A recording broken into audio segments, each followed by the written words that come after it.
What's going on, friends? It's Anton Daniels, and I gotta have a conversation with you guys about Tiege Hanley because you see how the sun is hitting me.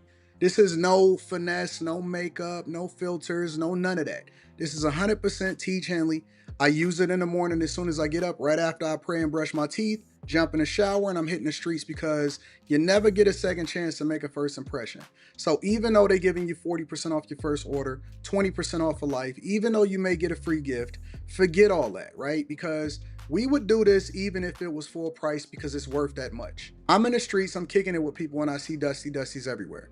You don't want to be them. You want to separate yourself. And the way that you separate yourself is self care. Ladies get it for the fellas. Fellas don't wait for the ladies to get it for you. I'm about to hit the streets right now and I'm feeling confident. I'm feeling great. I mean, I already got confidence, but to have that extra boost of confidence, knowing that you've taken care of yourself and you set yourself apart from all of the rest of the sheep that's walking around making bad decisions on a daily basis. And it's reflected in their actions. It's reflected in the products that they use. It's reflected in the people that they follow. And so if you're trying to level up, if you're trying to make sure that you look good, they're going to send you the pack. They're going to give you all of the instructions on how you're supposed to use it. Then make sure you get your Tiege Hanley. Again, 40% off your first order, 20% off for life. Get your free gift. Make sure you tap in with your boy Anton Daniels because Unc is never going to lead you wrong. I would never have you use a product that I don't use myself. Again, they've been rocking with me for a long time. Make sure you get your Tiege Hanley. I love you. I appreciate you. I'm going to holler at you guys later.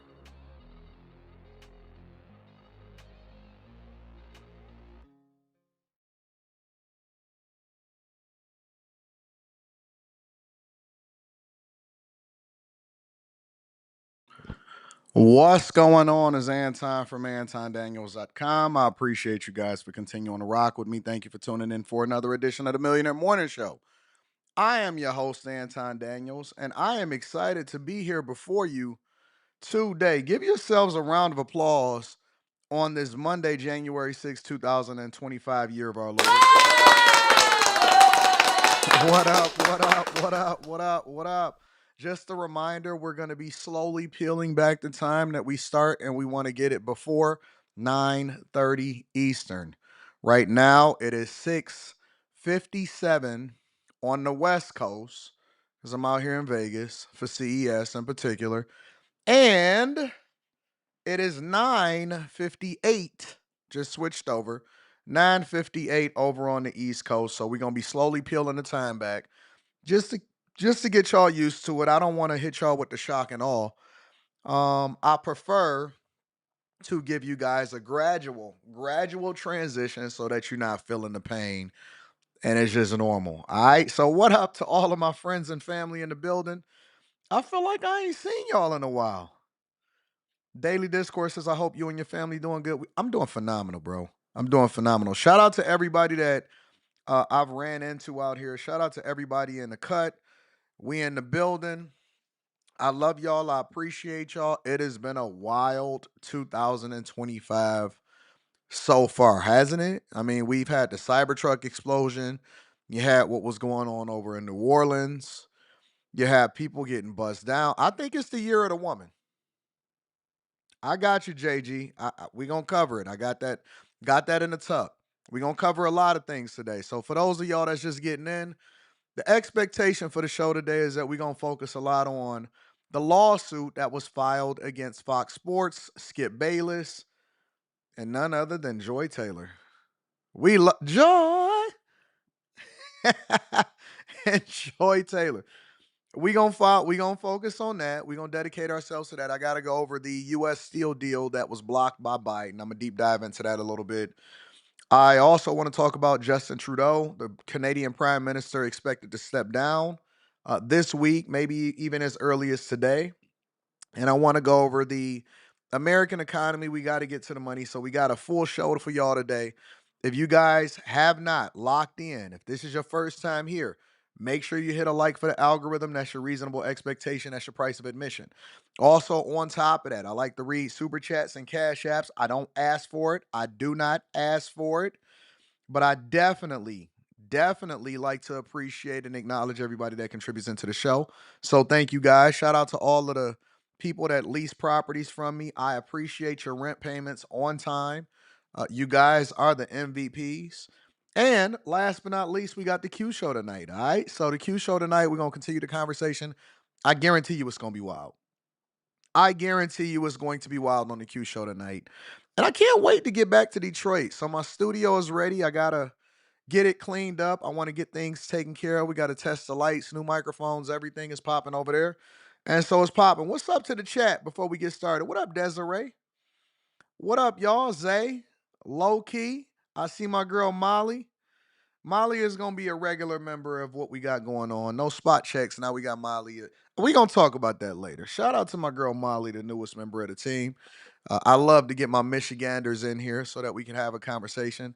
Mr. Guap, Bitcoin Brown, Collab, Zeroyce. Yeah. What up? What up? What up? What up? What up? We got the Q show tonight. I also would encourage you guys, if you have not already, make sure that you tap into the Patreon. The best day to tap into the Patreon is the beginning of the month. All right. So I got a exclusive video coming up this week, and then we got Stock Club. Yep. We got Stock Club. It's going to be the first Stock Club of the year, and it's going to be awesome. All right. We got Stock Club. I'm figuring out how I want to set things up with this whole tax thing that y'all want me to talk about. If I'm just going to integrate it into the subjects or the different live streams that I'm already doing, or if I'm going to do it separately just so I can make sure that you guys are getting everything that y'all can and running up a bag and preserving your wealth. So if you have not joined a Patreon, the best time to join a Patreon is the beginning of the month. Shout out to all of the bag chasers. Shout out to the Patreon members. That link is in the description as well as pinned to the top of the chat. What up to Island Gal Q? Island Gal Q. Yo, twin. Yo, 20 twin. Island Gal Q. Yo, 20 twin. Joy Taylor is out of control. Yo, doppelganger Q is out of control. Absolutely out of control. And it's so funny that we're going to be talking about Joy Taylor all today and probably all this week, because I always tell Q, I'm like, man, you look just like Joy Taylor. Just like Joy Taylor. But that's all right. That's all right. We're going to have a conversation today. We gonna get to it, and I'm gonna break down all of the pieces of the lawsuit. I ain't got nothing but time before I head over to CES to see some more of these previews. All right? So listen, if y'all not a part of the Bag Chasers and the Patreon, make sure y'all tap into the Patreon. Link is in the description. Again, Tiege Hanley, thank you for sponsoring what we got going on. 40% off your first order, 20% off of life. Ladies, make sure that you get it for the fellas. Fellas, don't wait for the ladies to get it for you, and you can use it for yourself. I went to the 50 Cent concert the other day. His last night here. It's pretty lit. ESDC, thank you for holding me down on Cash App. Mike, that dude, I appreciate you. You also my guy, you know that. And S. Adams, shout out to S. Adams on Cash App also. I appreciate you. Let me read some of these super chats, and then we gonna go ahead and get started. She innocent until proven guilty. Where's my answer? I agree with that. Don't worry about it. Don't worry about it. We gonna get there. You said you ain't even know who it was until Anton told. That's your twin. That's your sister. Money Mondays. Shout out to my people over in Canada. Says he enjoyed his time in Joy's bars. Hey, 7 Keys says, good morning, AD and the Bag Chasers fam. Key point, never undervalue yourself. Remember that you deserve to have the best life possible, especially if you're opening up your legs to the executive vice president of Fox Sports. We gonna get there. Lucid Experience says, first Monday morning of the year, let's get it. Shout out to Lucid Experience. Mr. Lot in the building says, what up, though, to the Chasers? Shout out to the Lions. Detroit Lions is going to win the Super Bowl. I'm telling you right now. Detroit Lions is going to win the Super Bowl. Yes, they are. Bitcoin Brown says the video tour with Chris breaking down the renovation is dope. Boss, she killed it. Shout out to Chris. Shout out to Chris. Yeah, I recently did my. If y'all want to see what my studio looked like, that I'm gonna be live streaming out of later on this week, you guys can go to, and actually that's right before we head over into Washington, so we can go to the inauguration, right? Yeah, if y'all want to go and see that, y'all can go over to my Instagram and make sure y'all follow me on Instagram, because and listen, follow me on all of my social media platforms, because there are a lot of scammers, a lot of fakes, especially on TikTok. If it's not in the description, I don't have no alternative accounts. If it's not in the description of this video, then I'm not that. That's not me. If they reach out to you and say that they me and they all of that, that's not me. I don't reach out to nobody on Instagram, TikTok, none of that. They lying to you. All right, follow me on TikTok. I'm about to get rid of Facebook. I really don't care about Instagram, but I still use Instagram. Ain't no money on Instagram, but we'll talk about that later. But yeah, follow me on all of my social media platforms. It's in the description. Shout out to Bitcoin Brown. I appreciate you. Pharaoh. Pharaoh says, I want to start a YouTube channel. I have different video ideas, gaming, board games, reactions, car reviews, travel. Since I'm in a travel biomed tech, should I upload them to one channel or make different channels? I think you need to focus on being great at one thing first. Let me say that again for the people in the back. Anybody that's trying to make a YouTube channel, you need to be great at one thing first. Master one thing before you stretch yourself too thin, because you're not going to have no consistency. You're not going to be able to upload on a regular basis. I have a like clockwork. You can expect for me to do the Millionaire Morning Show Monday through Friday. Like clockwork, you can expect Monday night. Like clockwork, you can expect after hours on Tuesdays, Thursdays, and Fridays. Like clockwork, you can expect those vlogs. Like clockwork. Like, I became significant on Anton Daniels before I leapfrogged into all of any other thing that I had going on at that time. So I believe that you need to narrow it down and pick one thing that you really want to dedicate yourself into and go into that and just master it. And do not at any point miss. You have to be consistent. You have to be consistent, all right? That's for all of y'all that's looking to get into the game. Don't stretch yourself thin. You're going to do a whole lot of nothing instead of doing a great thing, one thing, and then you evaluate if you want to leapfrog off of that, because you might not even want to. Hey, Anton, I hope you're doing well with this nasty weather. Where? Ain't no nasty weather out here in Vegas. It's feeling great out here, big dog. I had to get away a little bit. You know what I'm saying? JB says, it's my turn. It hits a little different today. P. Shank says, good morning, Anton. What up, P. Shank? Thank you to everybody that contributes into the platform. I love y'all and I appreciate y'all. S. Adams also on Cash App says, just want to thank you. I'm a bag chaser. Hey, if y'all not a part of the bag chasers, you missing out one of the greatest communities on the face of this earth. Shout out to you. Jason A Team says, get the likes up for Time Dog. Much respect, AD, always taking care of us people, giving us knowledge. Joy Taylor, a smoke show, but her attitude, a red flag. That's what gave it away for me. Let's get into it. Let's get into it. First, we're going to go ahead and lead with prayer because we want to make sure that we're doing this the right way. We're going to lead with prayer. First and foremost, Lord, I'm not laughing because it's hilarious. I'm laughing for what's to come, because you got to laugh at the pain before you can get to the joy. No pun intended. I didn't even make that up. I just came off the top of the head with that. Freestyling, Lord. That's how you know that's the sentiments of my heart. Lord, give us joy. Jesus. Lord, you said it may rain at night, but joy cometh in. All right, so listen, God. All I'm asking you to do is word my mouth, guide my footsteps. Bless this to be a phenomenal week, and bless us to enjoy while I didn't even know that enjoy was going to be a word in this conversation. Honest to God, I didn't know that. I was just going to say, bless us to enjoy our lives every single day and leave it on the flow. That's all I was going to say. I love you. I appreciate you. I ask all of these blessings in Jesus' name. All right, y'all ready to get started with the show? Before we get into Joy Taylor, let's start with quick hits, y'all. Quick hits. It's a segment of the show that we don't necessarily think that we need to dedicate an entire segment to, but we definitely want to keep y'all in the loop on what's going on in these streets. It's gonna be one of them type of shows. Buckle up for the next 2 hours. All right. First things first, New York congestion pricing is kicking in, and that means y'all gotta pay more money to go into New York. Check it out.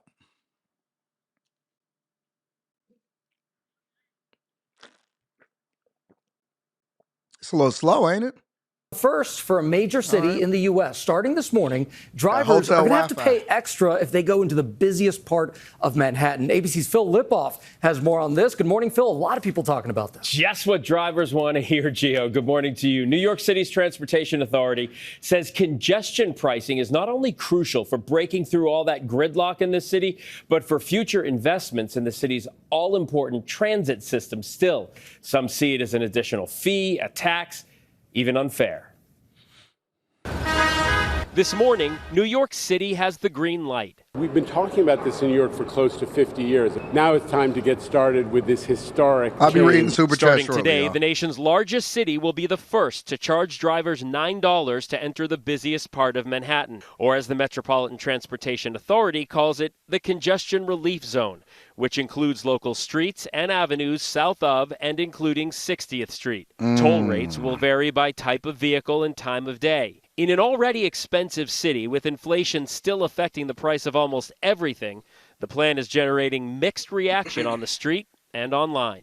Feel like it's a lot. A new program's coming to New York, and it could completely transform the city. Not only is it going to be $9, but in 3 years, 2028, it's going up again. After months of delay, lawsuits, and a lower price point than the original $15 suggestion, New York's Governor Kathy Hochul getting federal approval, citing environmental concerns, traffic reduction, and money needed for the MTA. The new toll is expected to reduce the amount of cars in the city by 80,000 and collect billions for transit improvements. New York is not the only one taking on congestion pricing. Several cities, Washington and San Francisco, have looked at it as well. Cities across Europe already on board. London, Milan, Stockholm already have similar plans in place.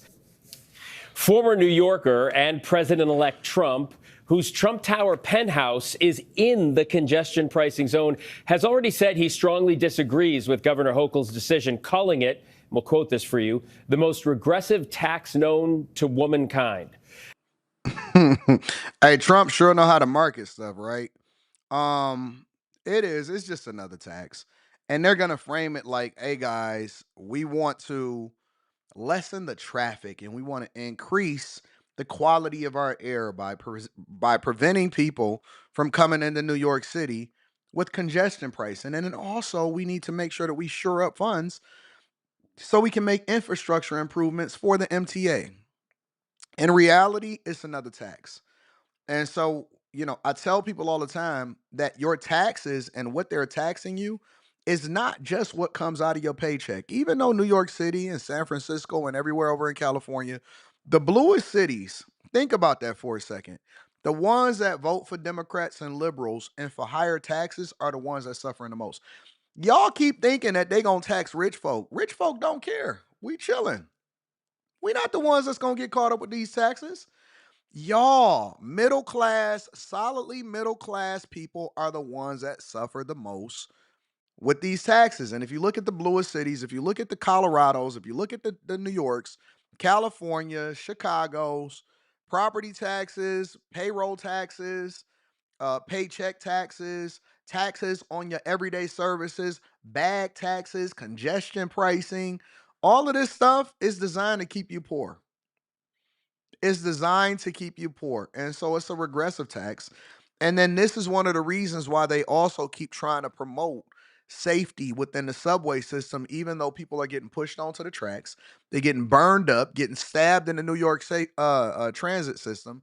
This is the reason why they keep trying to push safety, because they want people to either pay more to come into the city, a luxury tax, or they want you to take public transportation and support MTA.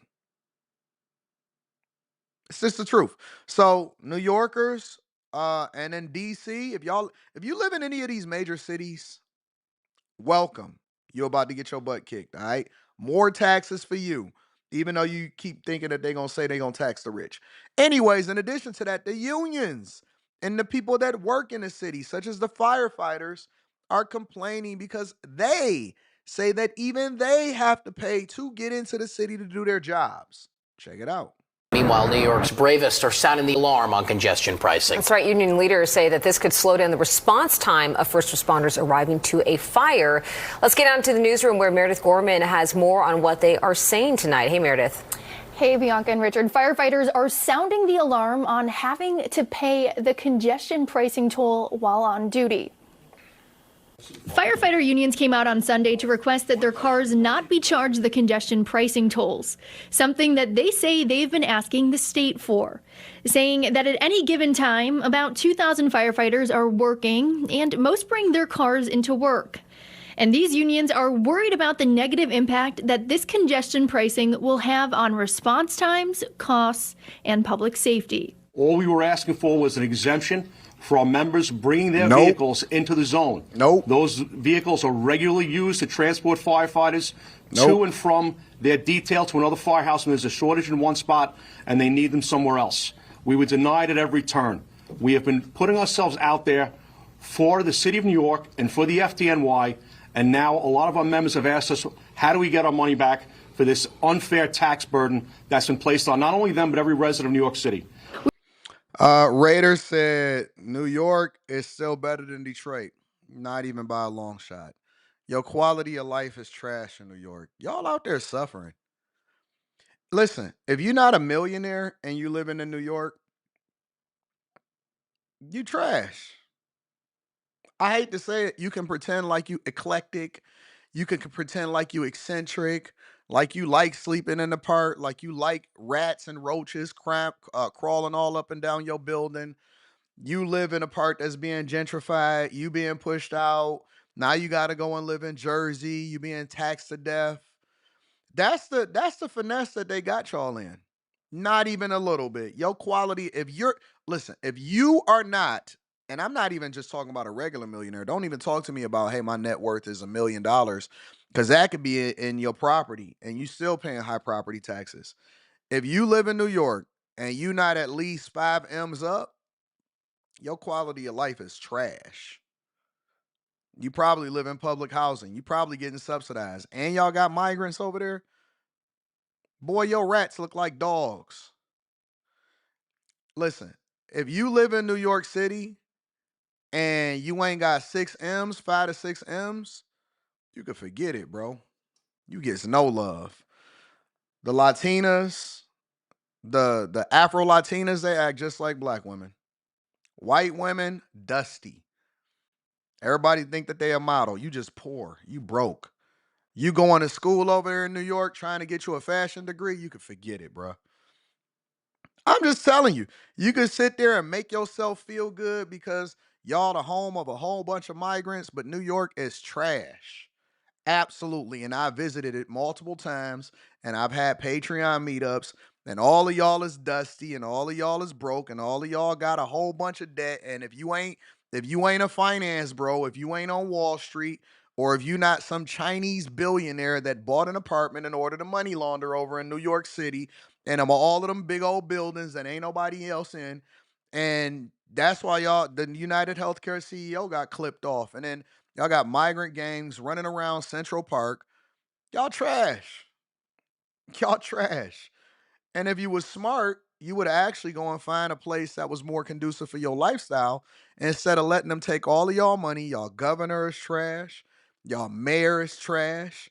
Y'all police chief like to give overtime for box. Y'all women is garbage. Y'all overly liberal, and you a blue city, and you still voted for Kamala Harris. So that tells you all everything we need to know. Y'all gave all of y'all apartment buildings and all of y'all luxury hotels to migrants, and y'all can't even stop protesters from telling y'all what y'all supposed to do when they ain't even supposed to be in this country. Boy, don't ever let me get on New York. I will run New York into the ground. Straight up. Everybody that's from New York that wanted to become billionaires don't even live in New York no more. Jay-Z moved out. Nori moved out. Fat Joe don't even like y'all. He moved out. He moved down south. Don't nobody like New York. Joe Budden don't even be in New York. Where he from? Jersey? Only people in New York is broke rappers that still wear Timberlands talking about, yo, my Wallabies. Method Man moved out. Raekwon, the chef, moved out. Ghostface may still live there, but he got child support issues. Man, listen, don't tell me about New York.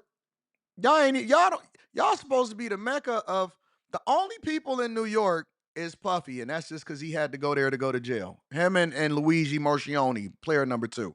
Anyways, let's get away from New York. Let's go towards Atlanta. All right.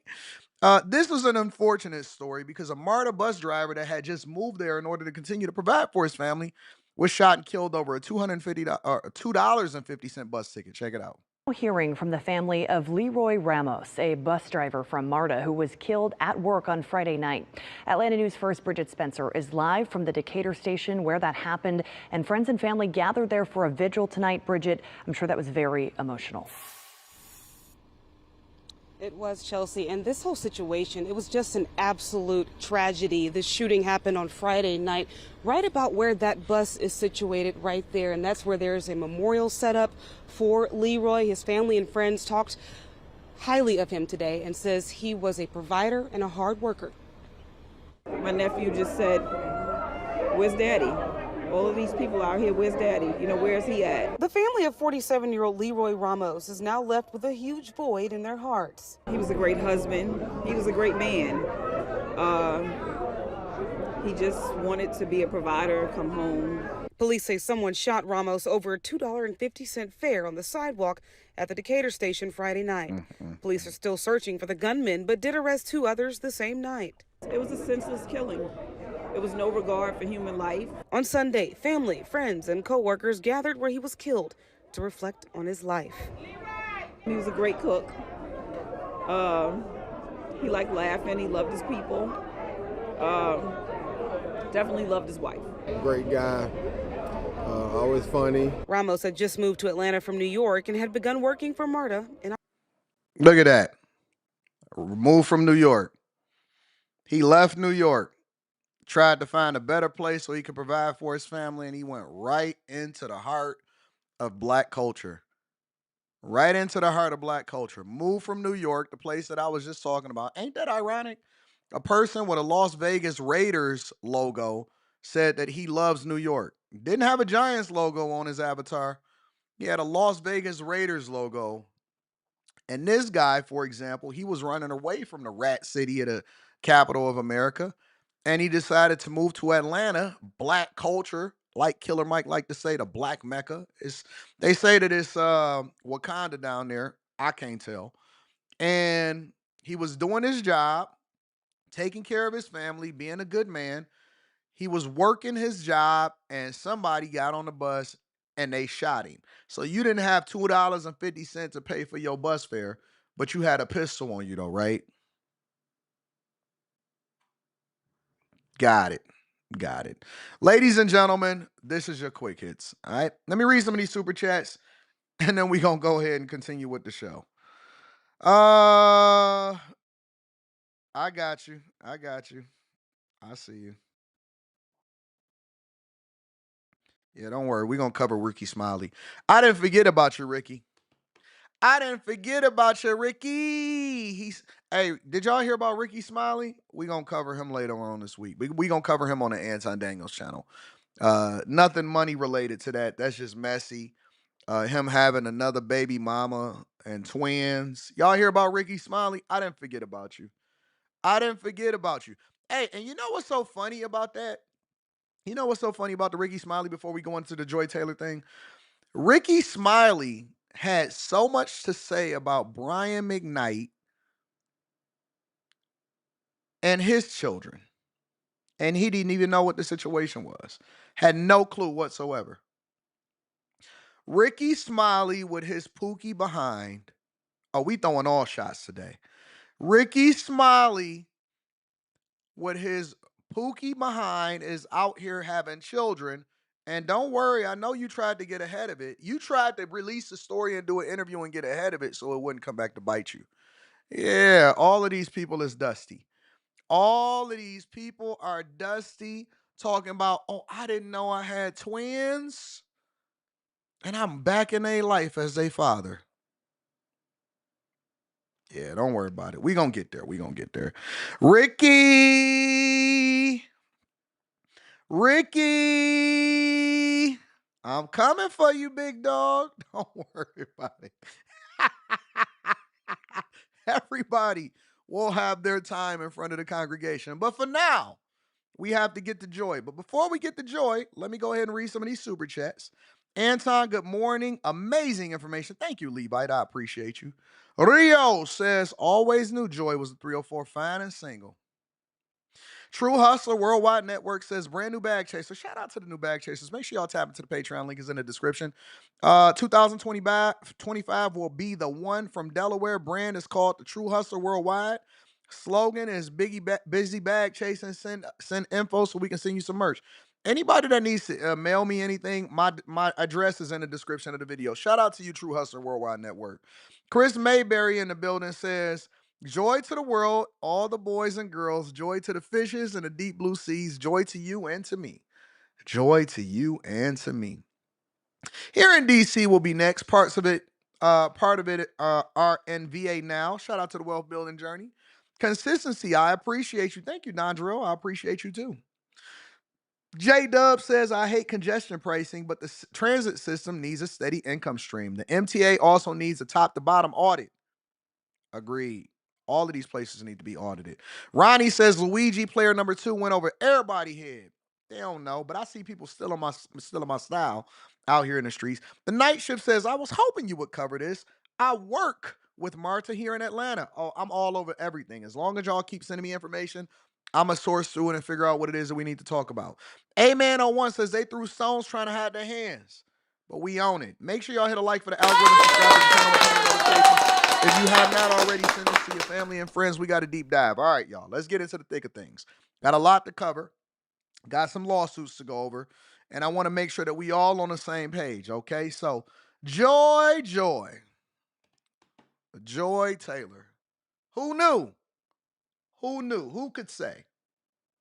Joy, which we got 2 segments on her, but we're going to break it up. We're going to do the first segment now.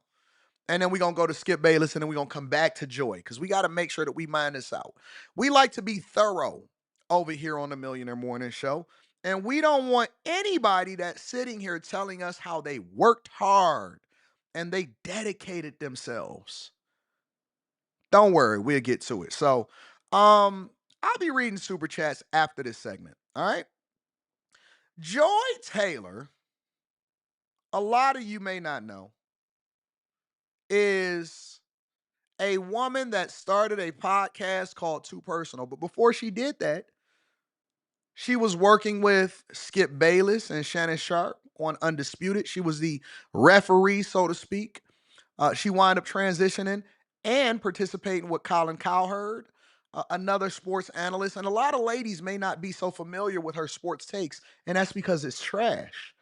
But guys have been calling out this trash culture. And the reason that I say that it's trash is because we spend so much time on diversity, equity, and inclusion that we think that women that are unqualified are supposed to be in men's spaces, and men hate it. They absolutely despise it, right? Men don't like the fact that we're so busy looking at women jumping into men's spaces, such as sports, when they're unqualified. Now, if you qualified and you know what you're talking about and you're great at entertainment, then cool.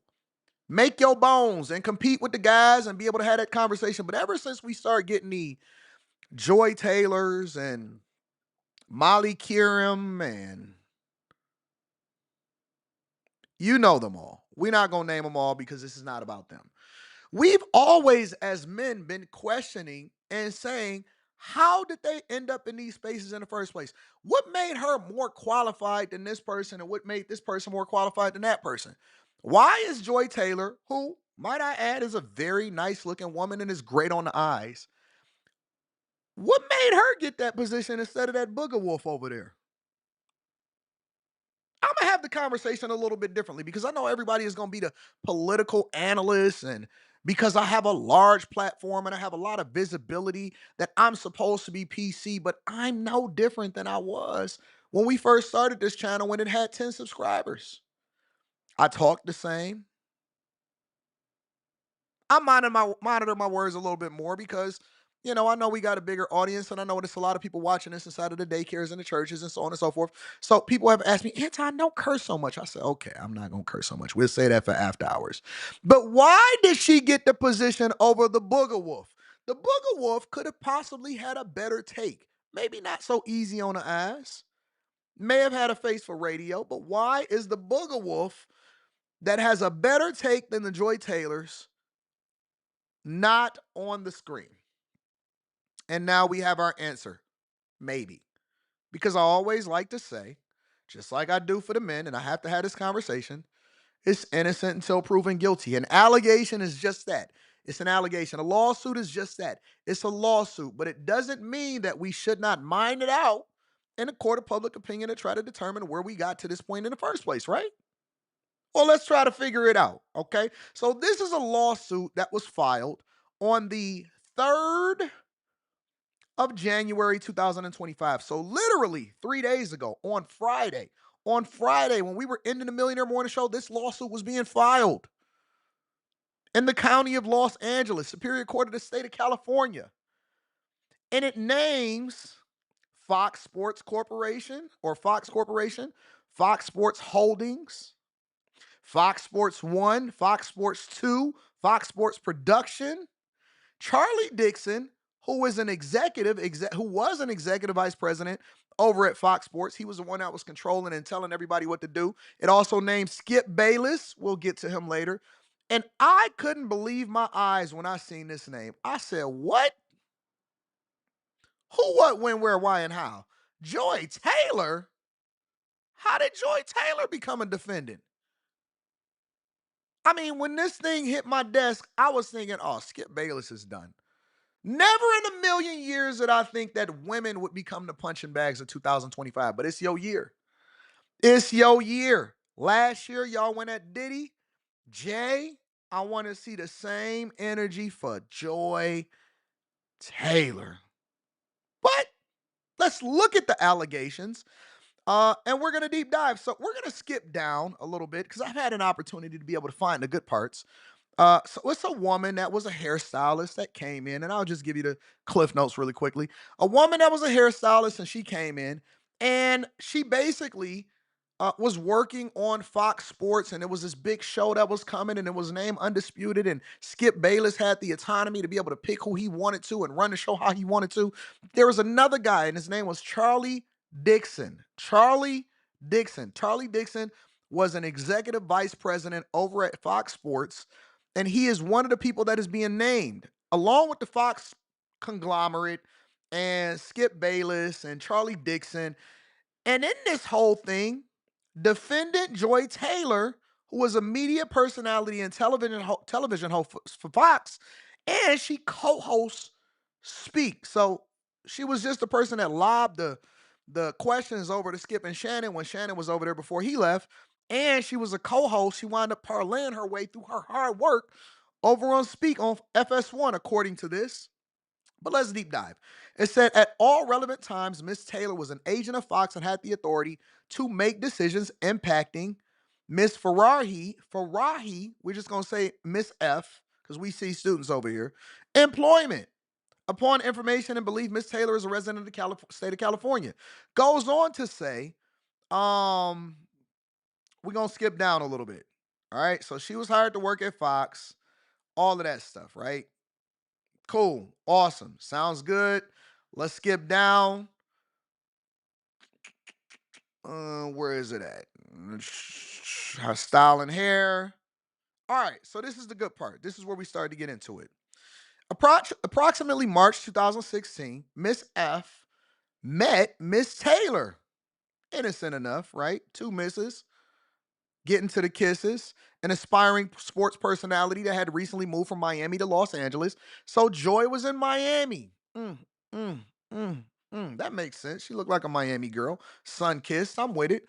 Moved to Los Angeles for the opportunity of airtime at Fox. At the time, Miss Taylor did not have a regular position, but would fill in on a day-to-day basis when talent was sick and otherwise missed time. So basically, she was a substitute teacher.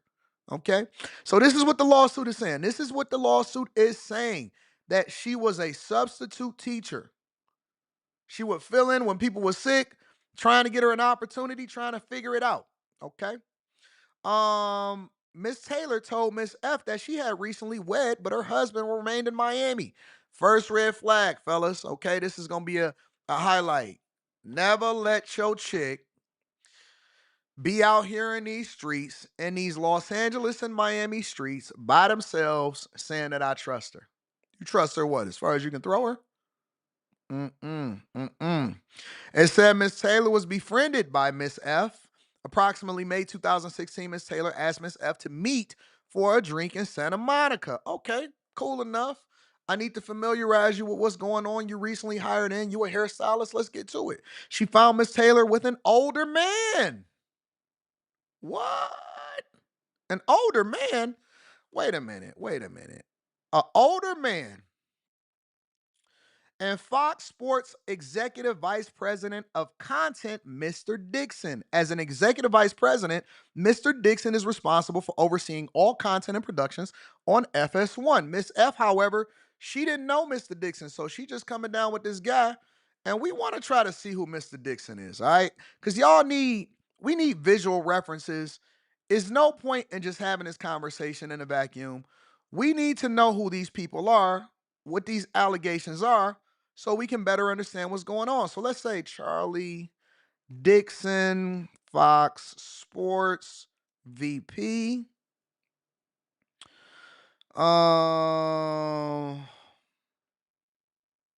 This is him. So let's start off by saying that, guys, yeah.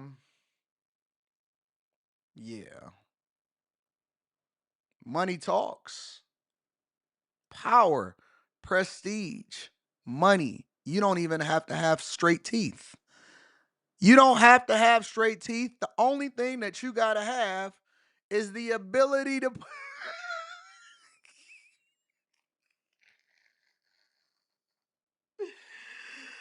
You don't have to have any of that. The only thing that you have to have is the ability to change somebody's life, and that is enough. You know what they call these type of guys? Provider men. The ladies on TikTok are now calling these type of guys provider men. They say if he's not generous, ladies, then you don't want to be in his presence. And then the other ladies that be in the comments, they say, may this type of love find me. May this type of love find me. But here's the caveat. They saying that Charlie boy over here, and these are all allegations. This is just what's being alleged inside of the lawsuit. Charlie boy over here was busting down Joy, and he was married, but we gonna get there. This is what's being alleged. I can't say that it's true. I can't say that it's not true. The only thing I'm doing is giving you the visual reference for the lawsuit, okay? So let's go back. Let's deep dive. So I just want y'all to know who y'all dealing with and what's going on. Let's get on back down. Let's get on back down. We got to get there. We got to get there. Ms. Taylor told Miss F that she recently wed her husband and he remained in Miami. All right, cool. We got that part. She found Miss Taylor with an older man, Fox Sports Executive Vice President of Content, Mr. Dixon. As Executive Vice President, Mr. Dixon is responsible for overseeing all content and production on FS1. But Miss F didn't know Mr. Dixon. And when Mr. Dixon went to buy them another round of spicy margaritas, Miss F asked, who is this guy? Who is this big dog that's over here buying us another round of spicy margaritas? And Miss Taylor, according to Miss F in the lawsuit, said that he was they say he's just a friend. And they say he's just a friend. Oh, baby, you. Following that night, whenever Miss F would meet Miss Taylor for drinks, Mr. Dixon would arrive with Miss Taylor or show up later in the night and then leave with Miss Taylor.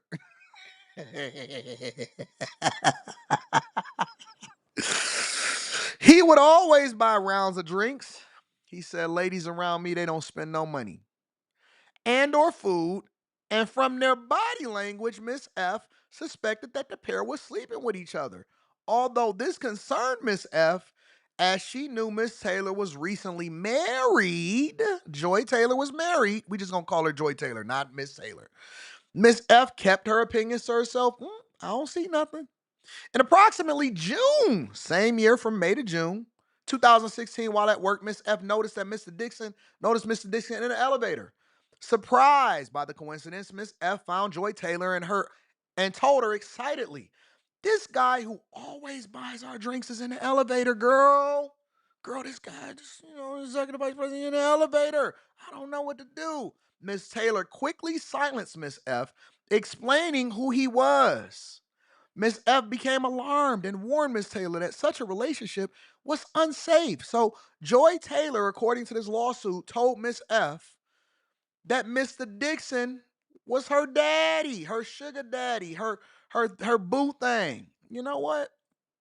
We make it do what it do. This is what it is. And Miss F said, hey, Joy, this relationship is unsafe. It's not safe. It's not right. And Miss Taylor said, girl, don't worry about it. Don't worry about it. And they continued to be friends with Miss Taylor, but tried to distance herself as she considered the situation dangerous and as well morally wrong as Miss Taylor and Mr. Dixon was both married. So this is going to hit a little bit different in the show, but we're going to get there. In approximately July, less than a month later, word spread amongst Fox's employees about a new show that was going to be a big deal, and it would star Skip Bayless and Shannon Sharpe. It was known that Fox was looking for a woman with significant TV experience to also star. Therefore, it came as a surprise when Fox announced that Joy Taylor, who was just a bartender and a radio host in Miami with very minimal TV experience, would be the moderator of the new show, a sports debate program, Skip and Shannon Undisputed. It goes on to say, Mr. Bayless, Skip Bayless that is, who is also in his lawsuit, but we'll get to that shortly, disclosed that Miss F, later disclosed to Miss F that he didn't even want Joy Taylor on the show. That's what this is saying in part number 24. He didn't even want Joy on the show. But Mr. Dixon, who was the executive vice president, who she was allegedly sleeping with, was adamant that Miss Taylor should star. Listen, I insist. No, listen, Charlie. I don't like her. She's for the streets. And she don't know anything. She's dumber than a box of rocks. I mean, she looks good. She has some jugs on her, but maybe she'll be good for TV. But man, listen, Charlie, I know that we're friends. Skip. We just came from the hotel room. We had a conversation in my dressing room. I insist. If you my friend, you're going to see this through, Skip. At first, Mr. Dixon arranged a dinner between Mr. Bayless and Joy Taylor, where she arrived in provocative clothing, always using what you got to get what you want, just like Diamond said, and acted in a provocative manner. When that did not change Mr. Bayless's opinion, because Skip wasn't tripping off of Joy for whatever reason. Maybe he just knew that Charlie had already hit it 80 times.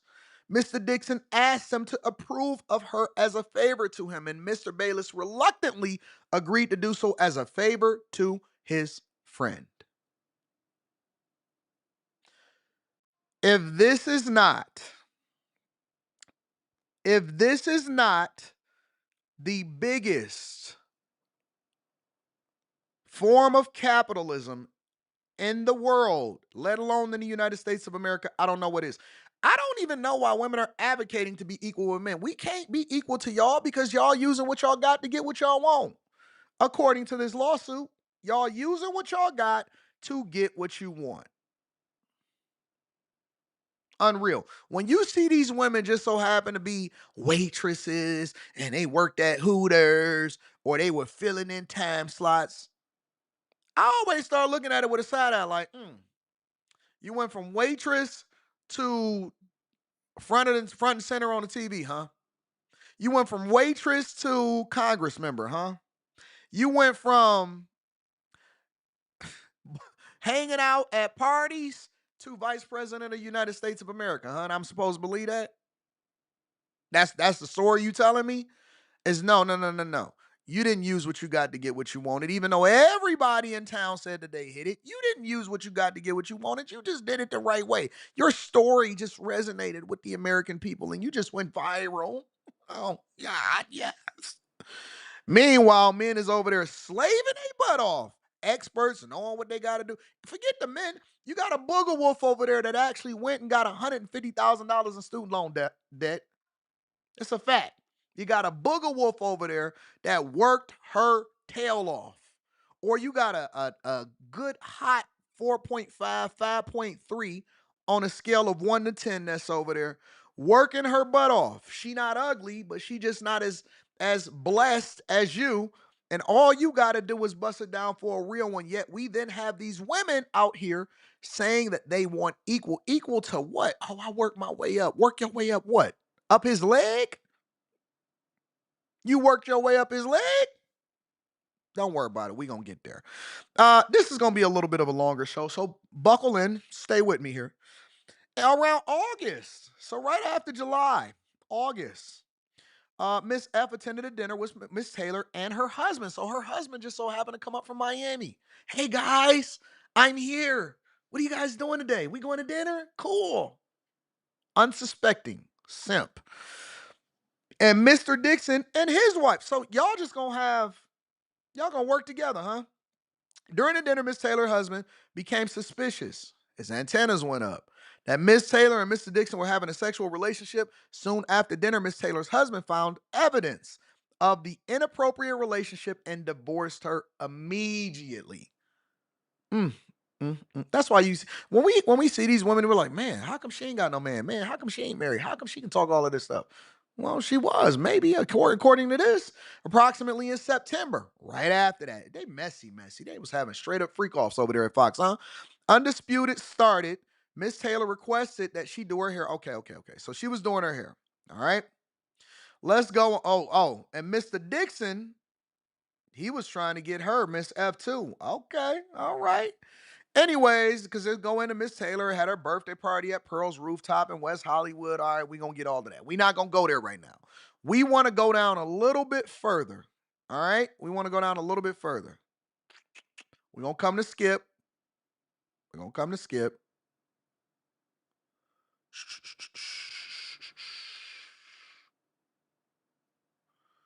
All right.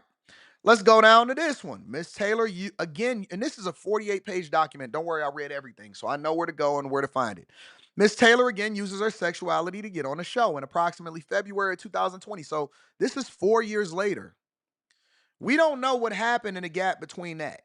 And I know that women can sleep with whoever they want to sleep with. I'm not trying to box shame you. But what I am saying is that you're using what you got to get what you want, and you're projecting like you just did it all just for the sake of it and you were a good person. Miss Taylor asked Miss F to meet her for lunch in Beverly Hills. So Miss F is out here hanging around in these streets, huh? She found Miss Taylor with a man, Emmanuel Ocho.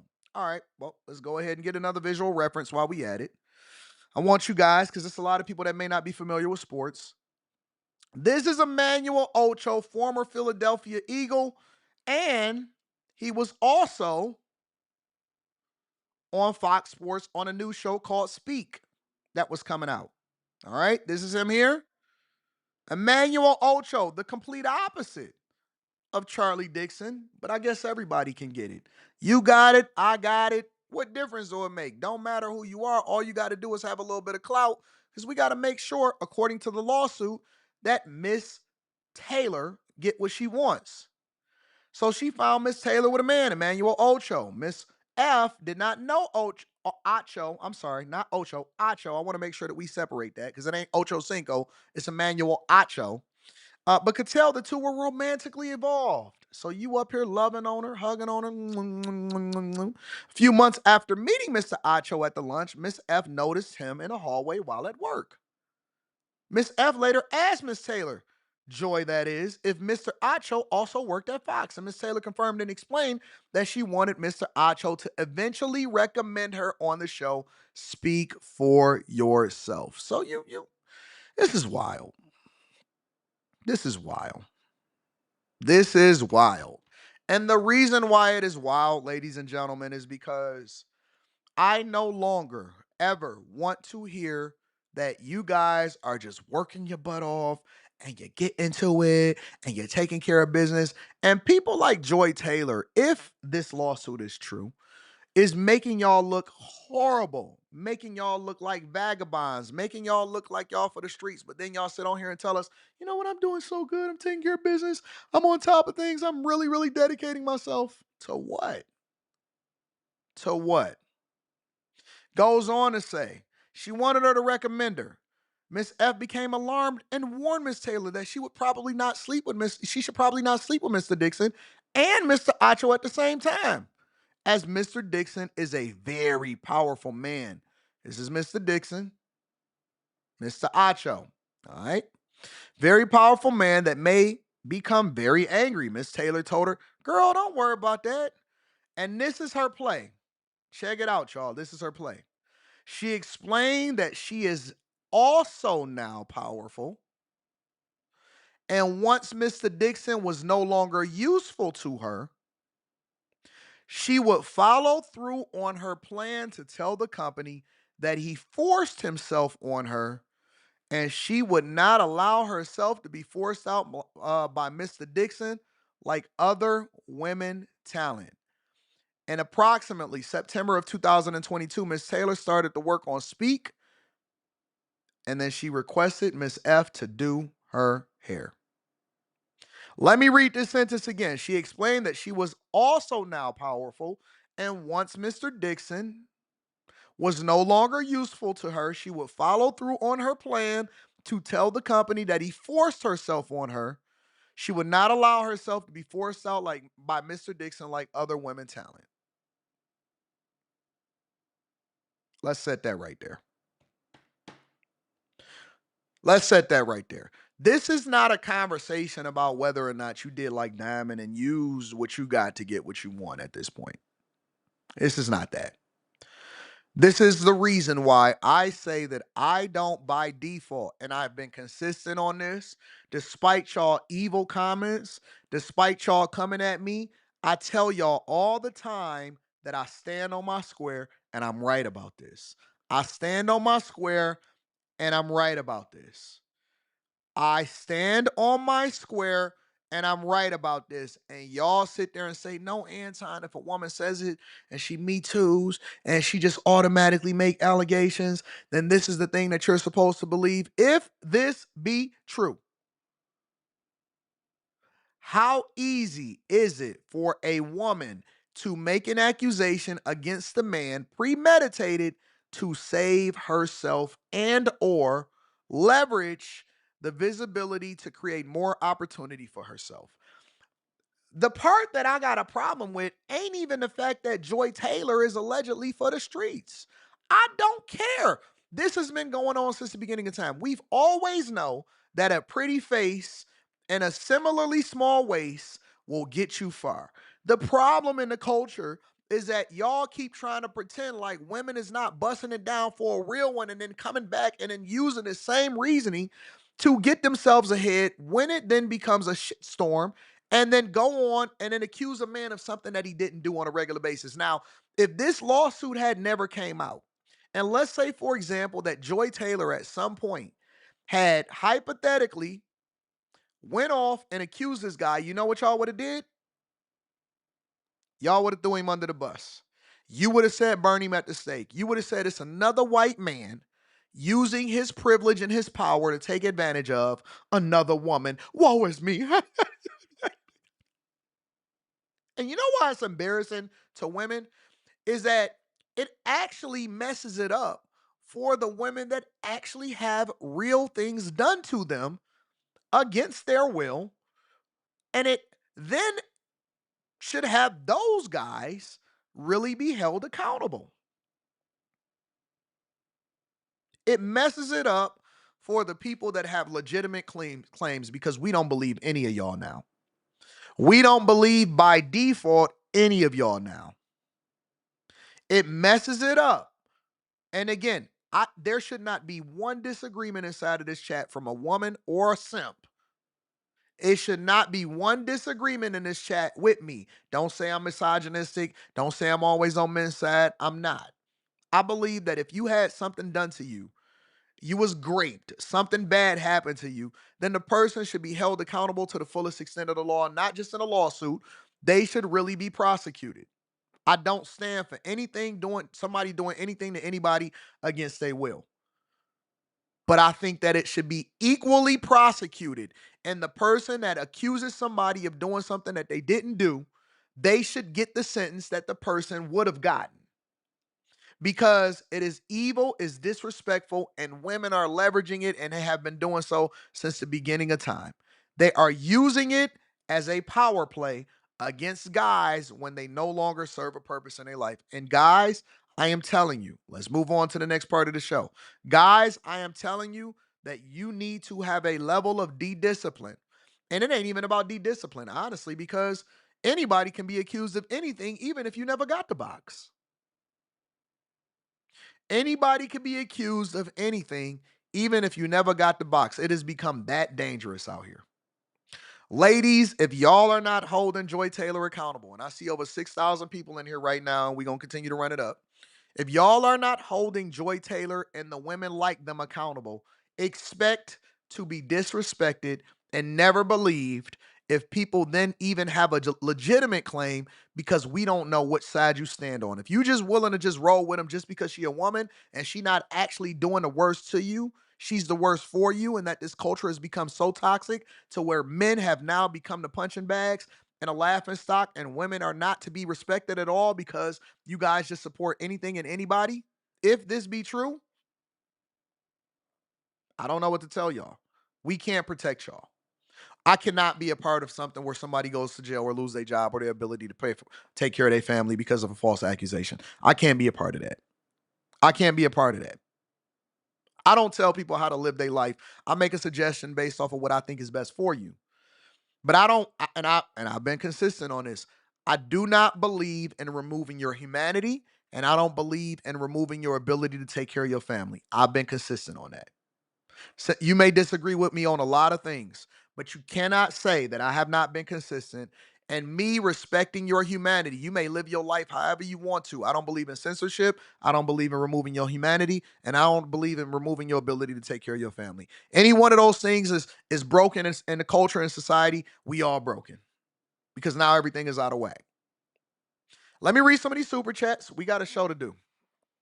It's gonna be one of them shows today. Let me read the super chats, and we gonna get there. Joy spent all of her ability points on WAP and 0 on intelligence. Facts. Marcus F says, Trick Bayless and Toy Taylor, 2025 just started. You knew it was going to be a wild year. Green Monster says, don't even know the accusation, and I know that mother effer did it. Jiron says, Joy Taylor milkshake brings all the boys to the yard. She could teach you, but she'd have to charge. I like that. I like that. Brandon Nicholson says Joy did the same thing Kamala Harris did. Xavier Williams says your eyes don't got to be the same size either. She speaks how she does men.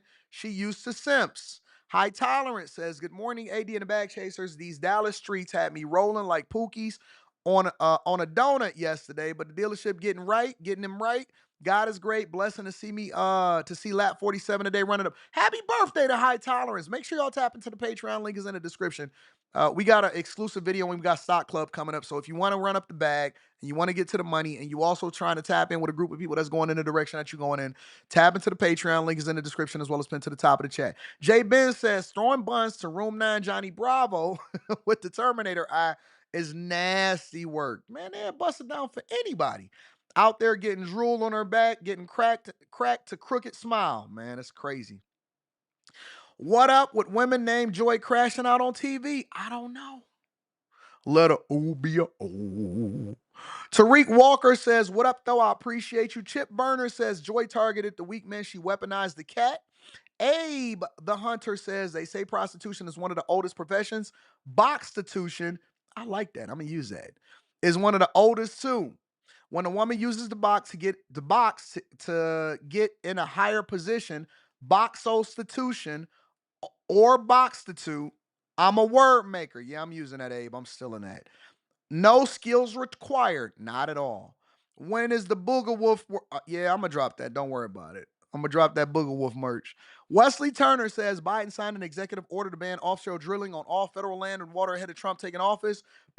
Not a peaceful transition of power. We're going to talk about Biden later on. Hopefully Q has jazz on tonight for this subject. JJ Problem says, we forgot that song Jay-Z and R. Kelly, The Power of the P. K. Cooper, what up, K. Cooper?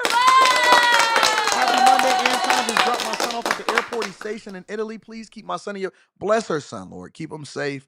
Bless him to be focused. Don't let him ever make a mistake to where it's going to be something difficult to come back from. And don't give him boxolitis, Lord. Bless him not to get boxolitis. High Tolerance says, Joy Taylor to Acho I like your box, Emmanuel. I like yours even more. What up, Mika says, AD, they use what they got to get what they want. I ain't mad at them. Just don't come with no false allegations. Joy Gallivan with her married side man. Yep. Joy Taylor ain't nothing but a high-priced HO in my G Money voice on New Jack City. Don't bite the hand that fingers you. Oh, my God. I wonder what Jason Taylor thinks about all of this. Her brother, Hall of Famer. Jerry Early says, thank you, Anton, over here, Big Island, Hawaii, 5:53 a.m. Shout out to you. LaShawn says, I never believe all women because many bitter three or foes, and you are right. I tell people this all the time. What in the World TV says, BBLB lying, BBCB crazy.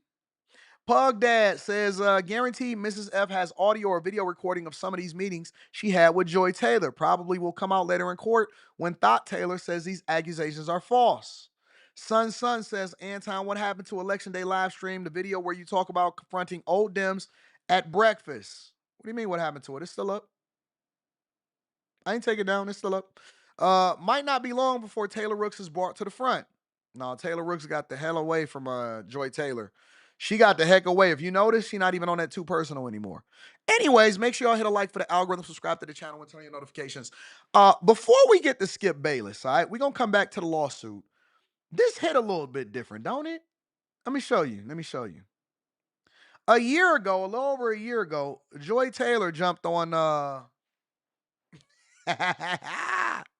she jumped on the season 4, episode 7, I Am Athlete podcast.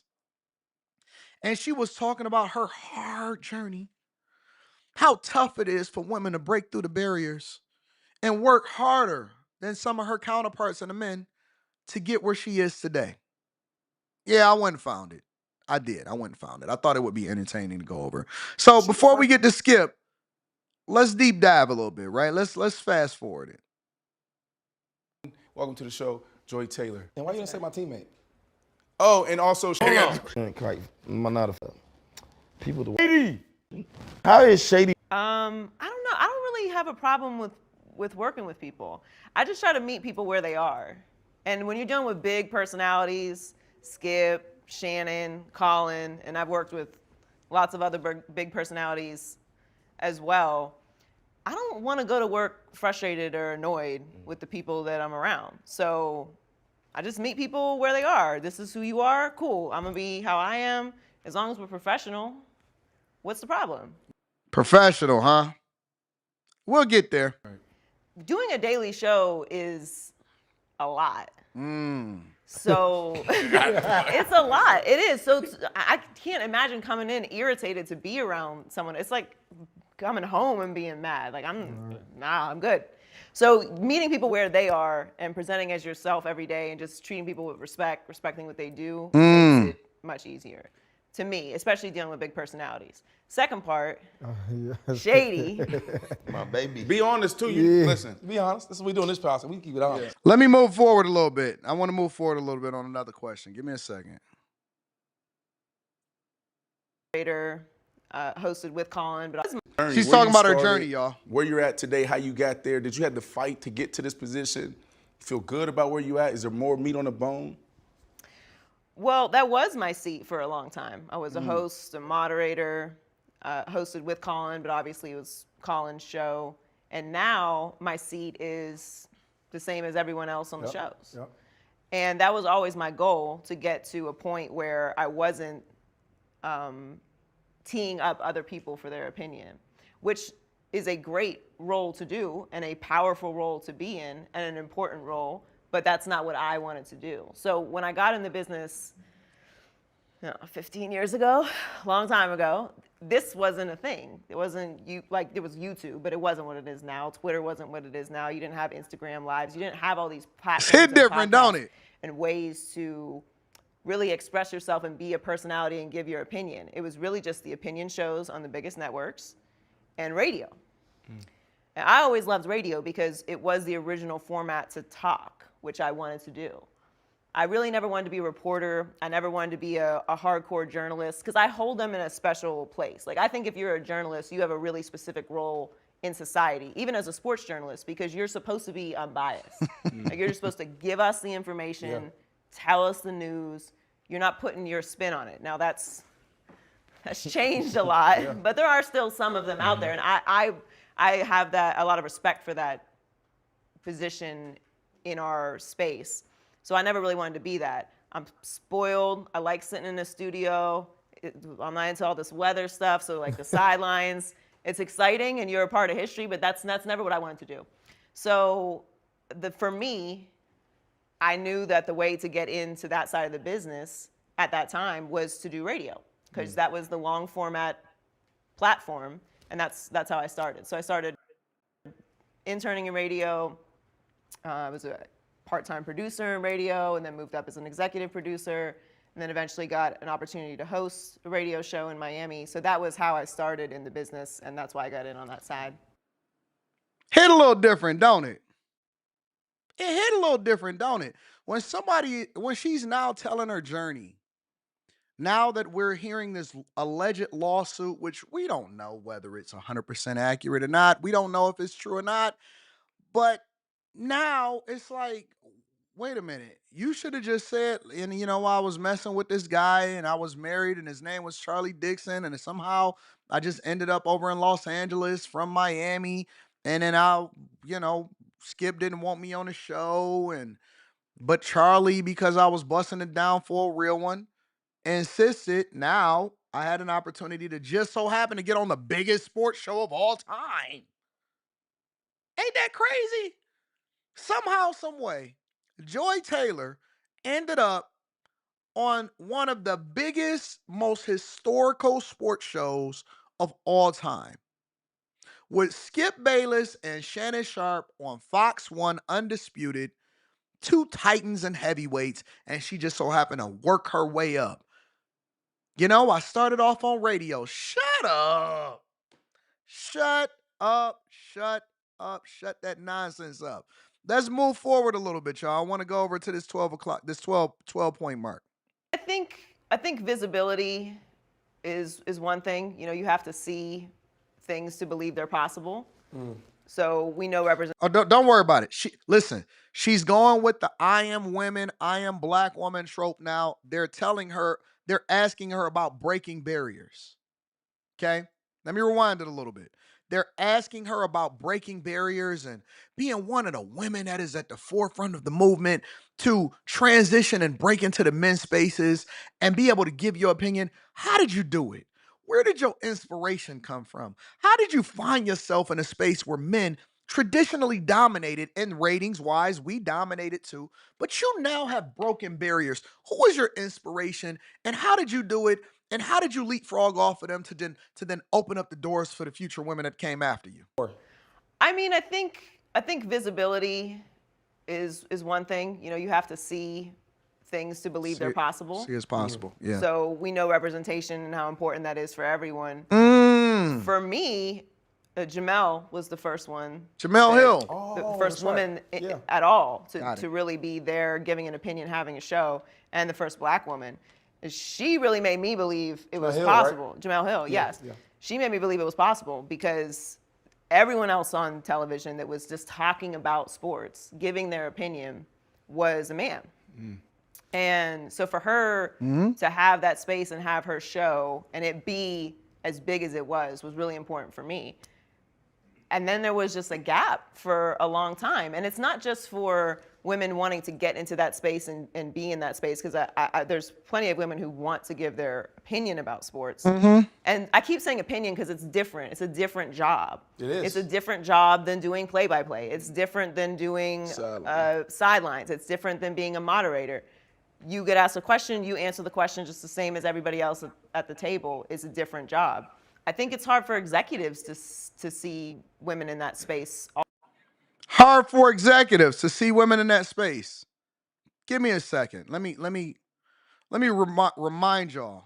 In the lawsuit, okay? In the lawsuit, she says for Executive Vice President Charlie Dixon, she explained Mr. Dixon is a very powerful man that has become angry. That's what her friend told her. She is also now powerful, and once Mr. Dixon no longer became useful to her, she will follow through on her plan and tell the company that he forced himself on her. Oh, Charlie boy right here. Yeah. Side eye. One eye bigger than the other one. No bottom teeth, it looked like. Charlie boy right here. Hold on. Listen, let me play it again for y'all because I want y'all to understand. Context matters. Everything hit different once you have additional context, okay? Listen to what she's saying. All different. You get asked different than doing sidelines. It's different than being a moderator. You get asked a question, you answer the question just the same as everybody else at the table. It's a different job. I think it's hard for executives to see women in that space also. How did you help him see it? How did he envision? Because, you know, we look at these executives and say, oh, man, that was a genius move. Putting Joy Taylor in between Shannon Sharpe and Skip Bayless. Who'd have thunk it? Who envisioned this? How did he see this coming? What made him pick her? Well, according to the lawsuit, okay, Charlie didn't have to do much searching at all. Charlie boy didn't have to do much searching at all. Miss F did not know who to turn to, but as she knew Miss Taylor was sleeping with Mr. Dixon, she turned to her. Miss Taylor responded because this is now, right, Mr. Dixon groping Miss F and putting her on Undisputed. Miss Taylor had a birthday party at Pearl's rooftop in West Hollywood. Miss F and other Fox employees who were invited attended as it was part of their job duties to appease talent.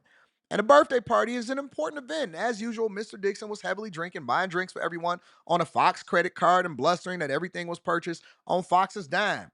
As Miss F was standing near the bar facing the crowd, Mr. Dixon approached her. He asked the bartender for a drink and then placed his arm on Miss F, lower back. He asked, hey, baby, how you doing? If she was having fun, if she wanted a tequila shot. Miss F felt very uncomfortable, according to the lawsuit, by his unsolicited touching and responded, no, thank you. Miss Dixon then moved his lower hand and started rubbing her body and grabbing her butt.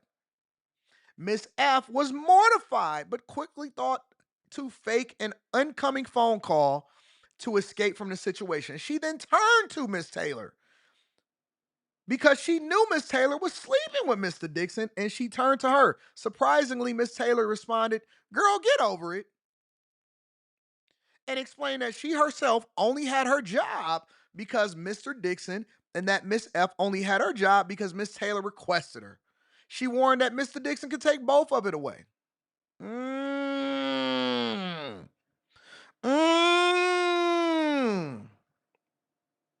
Busting it down for a real one, huh?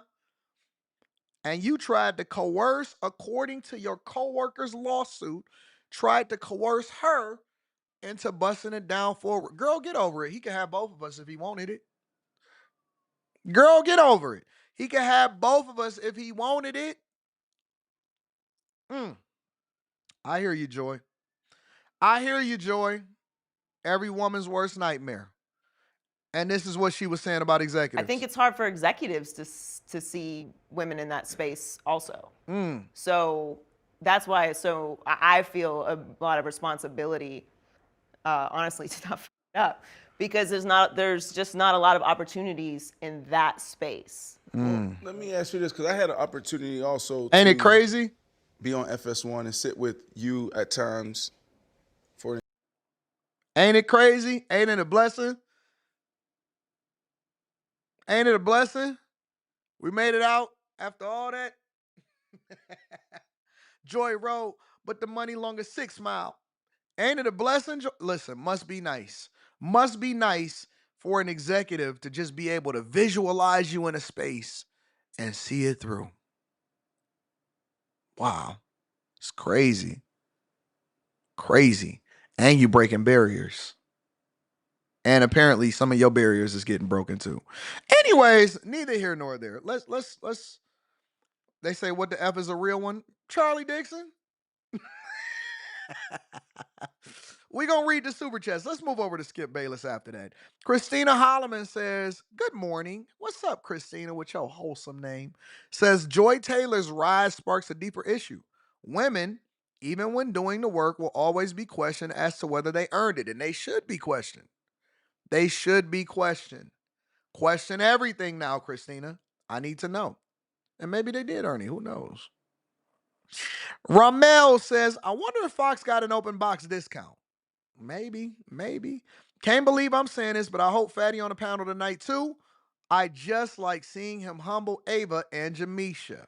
Florida Panoramic says, joy to the world. The Lord has come, sing along. Ava the Hunter says she has a chin of a boxer. She got more than that. Sir Molly Mall in the building says, I'm confused. Is Joy Taylor being sued by the woman? Yes, she is. She is named in a lawsuit because if Skip harassed her, why is she in a manual name and what part does she play? And Skip is just confused. J Biz says, radio, huh? Certified Mike Blesser, thong on air. I can't wait for the ESPN 30 for 30 about this. Armando says, did y'all hear about the female police officer that got crazy overtime for sexual favors in New York? Where you been at, Armando? You ain't been here on a minute? You ain't subscribed? Make sure y'all subscribe to the platform, man, because I've been covering this in real time. Y'all are late to the party. Thank God for USCCA. What up, though? What I miss? Everything. Jay Diddy in the building. Shout out to y'all. Listen, make sure y'all hit a like for the algorithm, subscribe to the channel, and turn on your notifications. Man, oh man, it's about to get thick in here. I want to give a shout out to Jordany. Shout out to Jordany in the building. I appreciate you for holding me down. All right, y'all, let's get into the next segment of the show. Got to get in the next segment of the show. Skip. What up, Skip? Skip Bayless is accused of going after a woman and that they just saying that it was just a freak off over there on Fox Sports. So for those of you that's just coming in, a woman, we like to call her Miss Farahi. The plaintiff, Nushin Farah. Let me see something. I need to see if this chick. Do they got any pictures of her?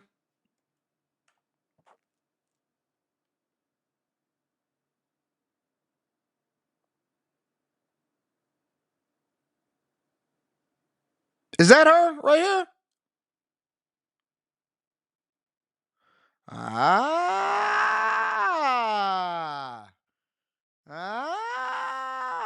Now we got a face to it. That's her. Okay, all right. See how the pretty girls keep getting all of the jobs?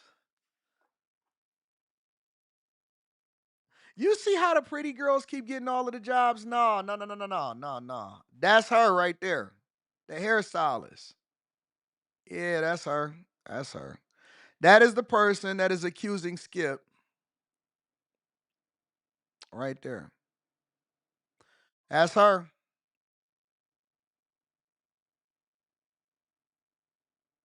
All right. So now we know the person that filed the lawsuit. Now we got a visual. It is very much important that we get a visual because we want to know. I think that visuals are important. Let me tell you why visuals are important. It's because it's similar to the Jay-Z lawsuit.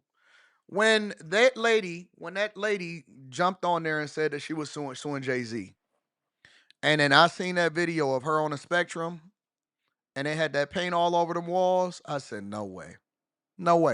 Because context clues matter.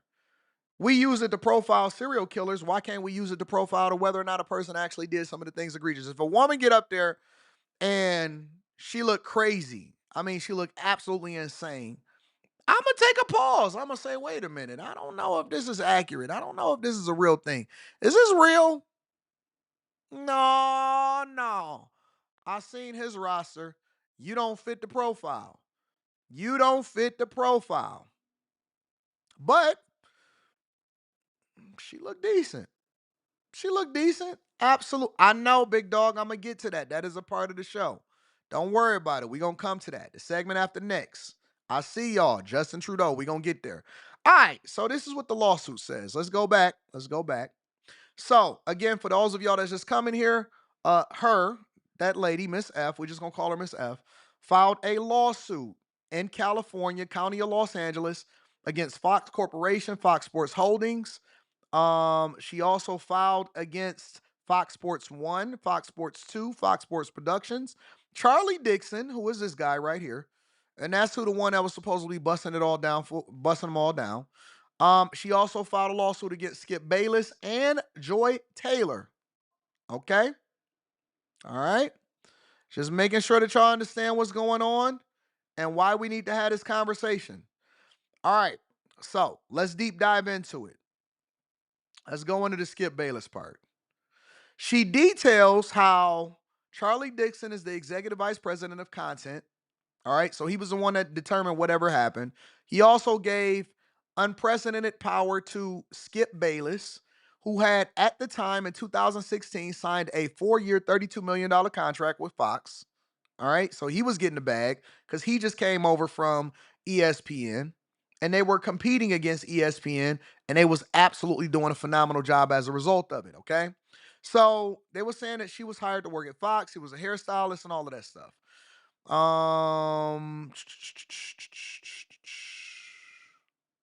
We went into that. Mr. Dixon groped. Got rid of a talent member. All right, so here we go.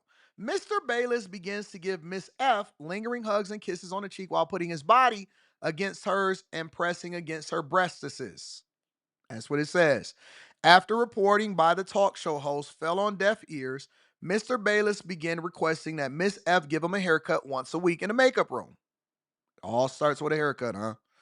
She did as was told.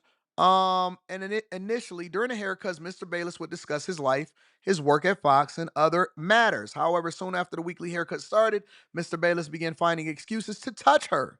He began giving her lingering hugs after each haircut, putting his body against her own, pressing against her breastises. He then began to kiss her on the cheek. Skip, you're never working in this town again, buddy. If you thought that at any point you were going to have a comeback, Skip, you're never working in this town again. All it takes, see, for women, for her, for Joy Taylor, she'll be fine. Doesn't matter. You know why? Because she's a woman. I don't know how true this is. And again, I always like to preface this by saying that it's innocent until proven guilty, and so we can't say that. But we're just going to read the lawsuit and try to make it out to be whatever it is and hypothetically evaluate what the different options are. The fact of the matter is that Joy Taylor, I believe, will always have a job. It's just the facts. Joy is going to have a job. Skip, you'll never work in this town again, buddy. You never work in this town again, buddy. Doesn't matter whether it's true or not. The fact that they got the accusations and you was down on your luck. And let me tell you why it matters for guys. Because we got to produce. Women don't have to produce. Guys do. Joy Taylor's podcast can be as trash as ever. And it is absolute trash. It is garbage. Joy Taylor's podcast could be trash. Skip, you got to be one. The reason why a lot of these guys were able to get away with a lot of the stuff that they're able to get away with is because, if it's allegedly true, is because they were winning. They were producing a hit show. They were bringing in billions of dollars in revenue. That is why you get to do what you want to do when you want to do it, and the sponsors stick by you. Because, hey man, there must be false allegations. But the fact that Skip is down on his luck, he ain't got no show popping off right now, he ain't hot no more, it's over. It's over. It's over. Skip, you'll never work in this town again, buddy. You'll never work in this town again, buddy. Not on a major network. You can forget it. Because now they can't touch you. If you was killing it, then you was running up a bag, that would be a different conversation because they would be talking about the money. Guys have to produce. Girls just got to bust it down for a real one. Guys have to produce. Girls have to bust it down. It's just the way of the game. Nobody cares about a guy, even if the accusations are false. It doesn't matter. Nobody cares about a man unless you are producing. If you hot, you got options. If you're not, you're trash. Nobody wants to hear from you. You're a leper. Yep, we're going to believe all women on you because you're not hot right now. That's just the way of the game. It's a cold world. It's a cold world. Deal with it. Unless you're able to get hot and being independent and being a YouTuber or something like that, it's just a cold world. That's just the way that it don't matter if it's true or not. Said he would give her lingering hugs. Miss F was uncomfortable by the physical contact and will make excuses to leave right after the haircuts. In 2017, while giving Mr. Bayless a haircut, he told her that she was voluptuous.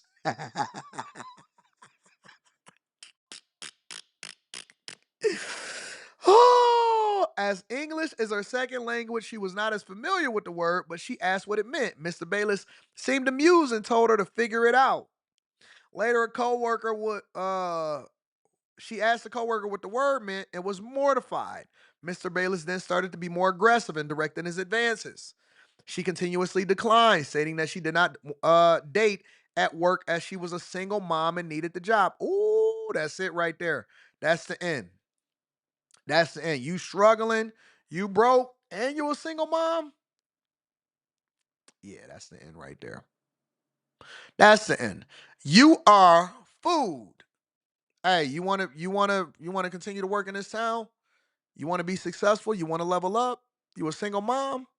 You struggling, baby? I can fix that. Here, just cut my hair once a week.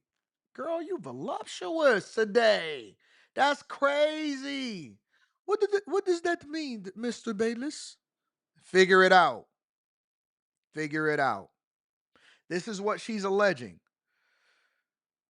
She was terrified and then turned to her coworker to discuss the situation. The two decided that because Mr. Bayless was a powerful man and Fox protected powerful men,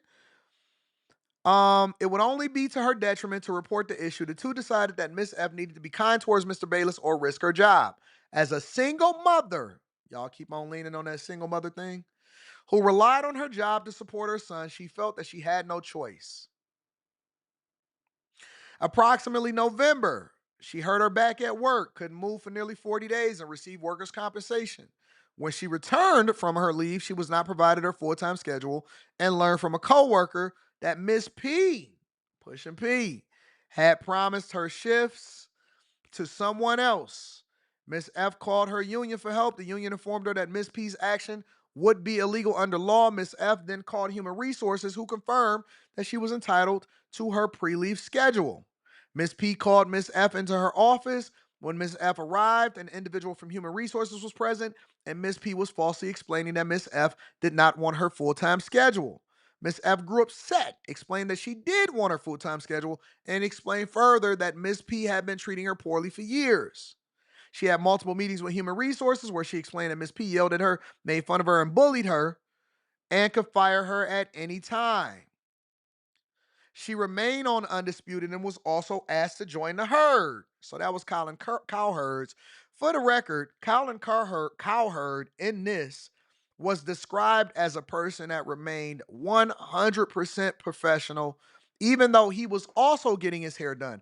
It says that throughout her entire tenure at Fox, Colin Cowherd was professional and respectful to Miss F and her coworkers. Let me give a round of applause for Colin Cowherd.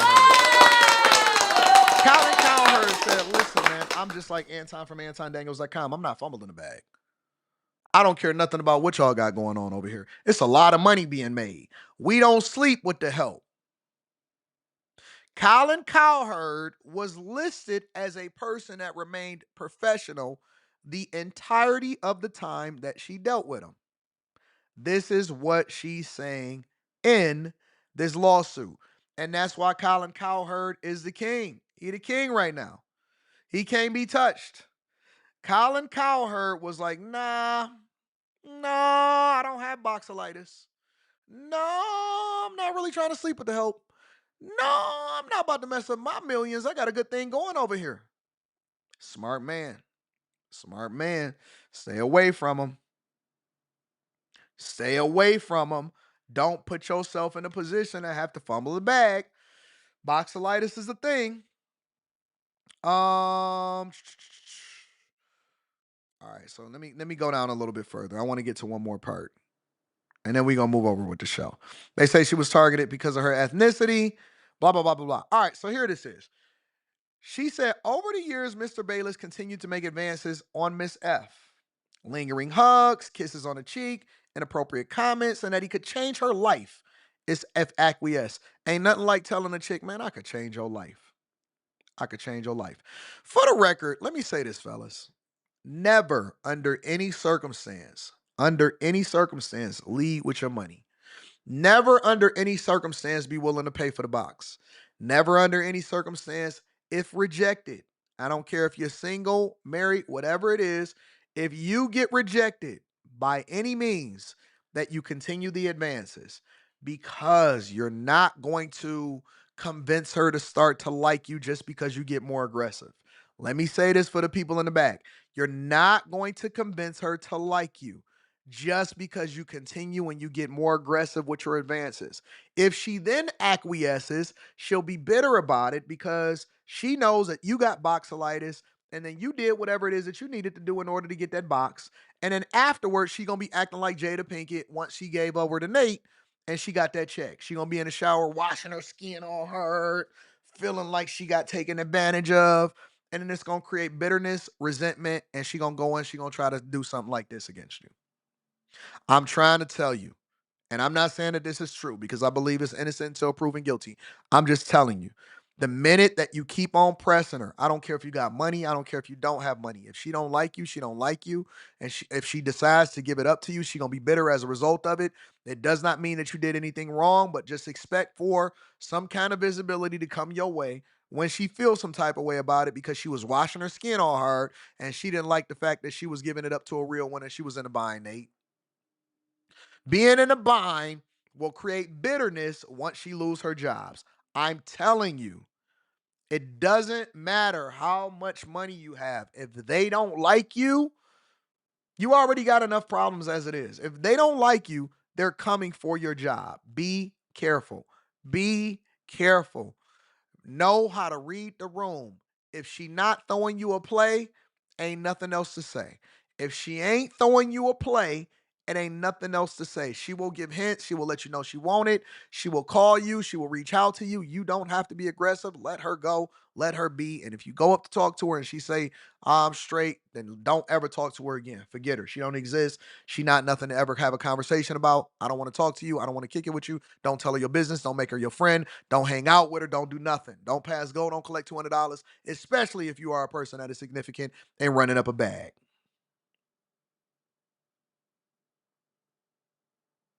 I'm trying to tell you, bro, it is going to create resentment. You may think you just got boxed. Really, what you just got is what Skip just got is a lawsuit. Feel some type of way you want to about it, but Skip just got named in this lawsuit. Goes on to say he made inappropriate comments and said he could change her life if she acquiesced to having box. I don't even want to have box with somebody that don't want to have box, that don't want to give up the box. She said she would always make excuses regarding her son, politely change the subject, or make a joke, anything to keep Mr. Bayless appeased and her job safe. She developed issues with her left ovary, and it was advised it could be cancer. With the fourth biopsy scheduled, she explained her situation to Mr. Bayless, hoping that he would take pity on her and cease his advances. Instead, Mr. Bayless told her that he wanted to be with her. She panicked and began rambling that there were cameras everywhere and that she has a child and that she does not want him. Again, this is all alleged. Mr. Bayless then grabbed her hands, began kissing her hands. Mwah, mwah, mwah, mwah, mwah, mwah. Oh, baby. Oh, baby.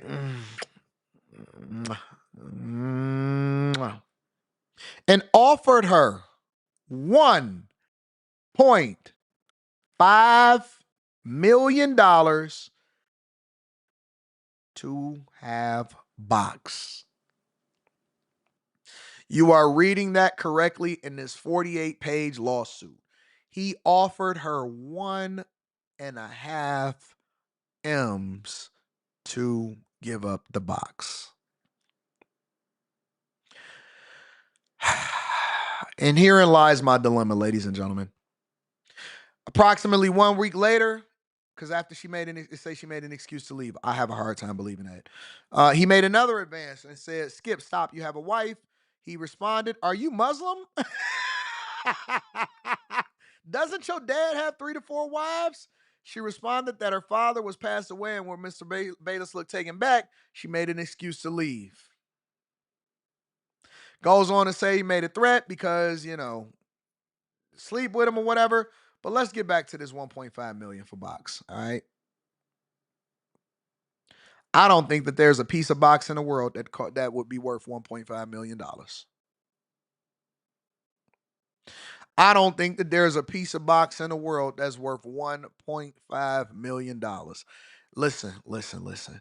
I don't think it's a piece of box in the world that's worth $1 million. I don't think it's a piece of box in the world that's worth 900, $500,000, 100,000, 50,000, 20,000, 10,000, 5,000, 2,000, 1,000, $500, $400, $300, $200, $100, $50.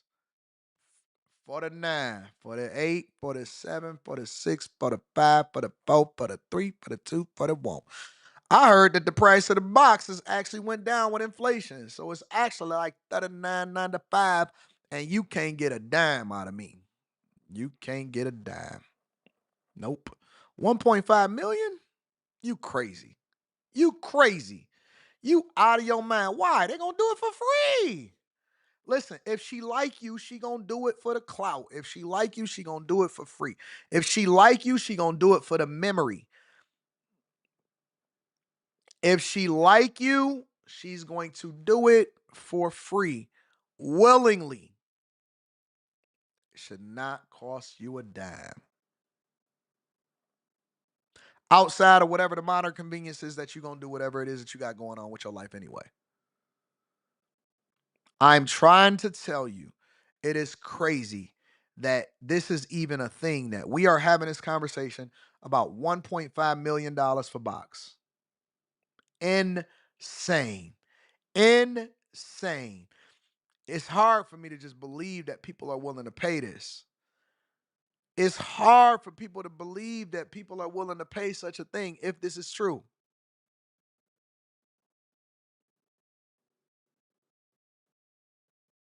Oh, man. And then check this last part out.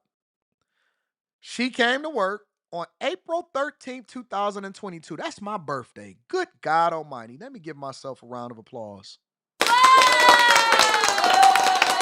April 13th, I was over here having a birthday party, hanging out.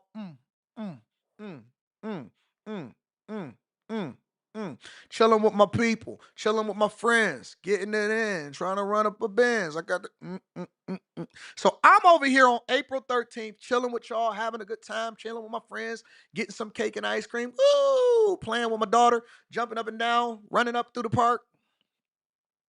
I'm over here hanging out on April 13th, 2022 for my 40th birthday milestone moment.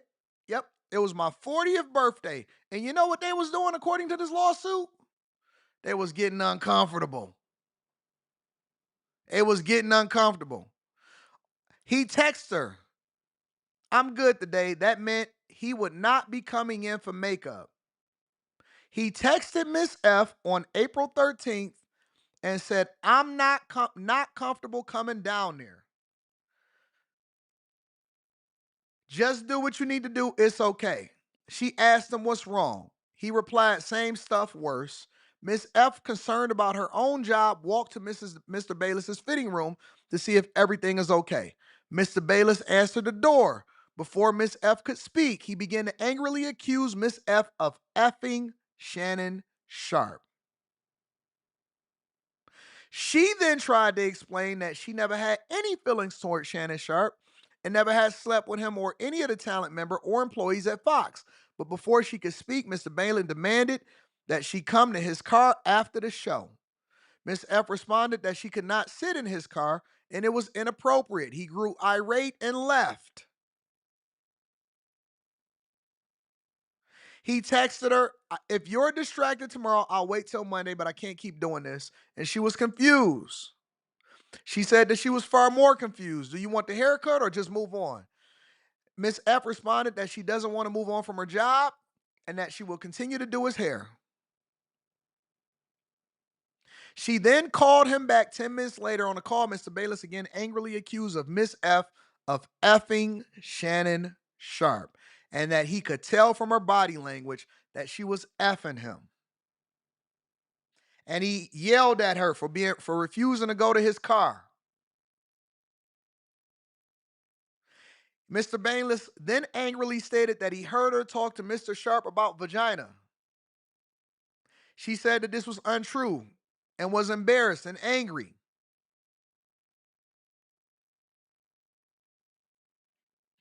She turned on a recording device, put it on the table, and waited for Mr. Bayless to arrive.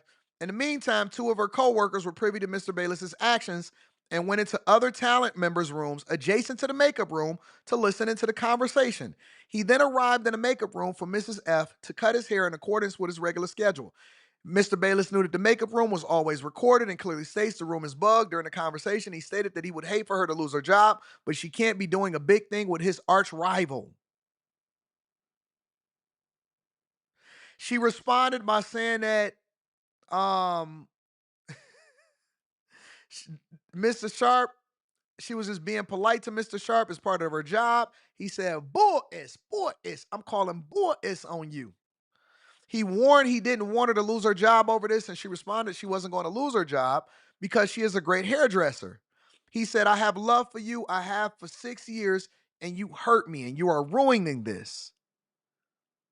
Mr. Bayless then implied he would stop requesting her. It would affect his job. This is crazy, man. Crazy. Mr. Bayless asked if she would come to his home to color his hair, a side job, and that Miss F previously would partake in when Mr. Bayless's wife was home. This is insane, bro. Insane. Anyways, neither here nor there. This puts way more into the conversation. Oh, dog. We all thought, because we got to add some more context into this, all right? We all thought that Skip and Shannon's breakup was because Shannon was disrespected on air. It may have been because she wouldn't bust it down for a real one. It may have been because she wouldn't bust it down for a real one. And so maybe Shannon Sharp, or he thought that Shannon Sharp was busting down Miss F. Let me show you her again. All right? That's her. This is the hairdresser that they making a big deal over. He thought that maybe she was busting it down for a real one. Man, this wasn't Fox Sports. This was Fox Soaps. This wasn't Fox Sports. This was Fox. They was over there fumbling a bag because of some women. Joy Taylor, Miss F, Shannon Sharp, Emmanuel Acho, Charlie Dixon, and now they got Shannon Sharp name thrown in there. This is messy. This is messy. Y'all thought it was because he disrespected Shannon Sharp and told him to put his glasses back on. No. When they was having them interactions online, when they was having them interactions on the real show on Fox Sports, they was really having it out in real life. We thought that it was all just, oh man, this was good for TV. No, they was arguing over some women. And that is what made the show great. And that is also what made the show go down, according to this lawsuit. Shannon Sharp, Skip Bayless, and they was frustrated is because they was over there arguing over me. When they went off air, man, I probably was talking, because I know you after. I know it. I'm calling bull ass on you. I'm calling it on you. And then Shannon, he maybe allegedly, according to Skip in his mind, was busting her down. And then he walking in with the GOAT mask, talking about GOAT James, when really he was really antagonizing Skip.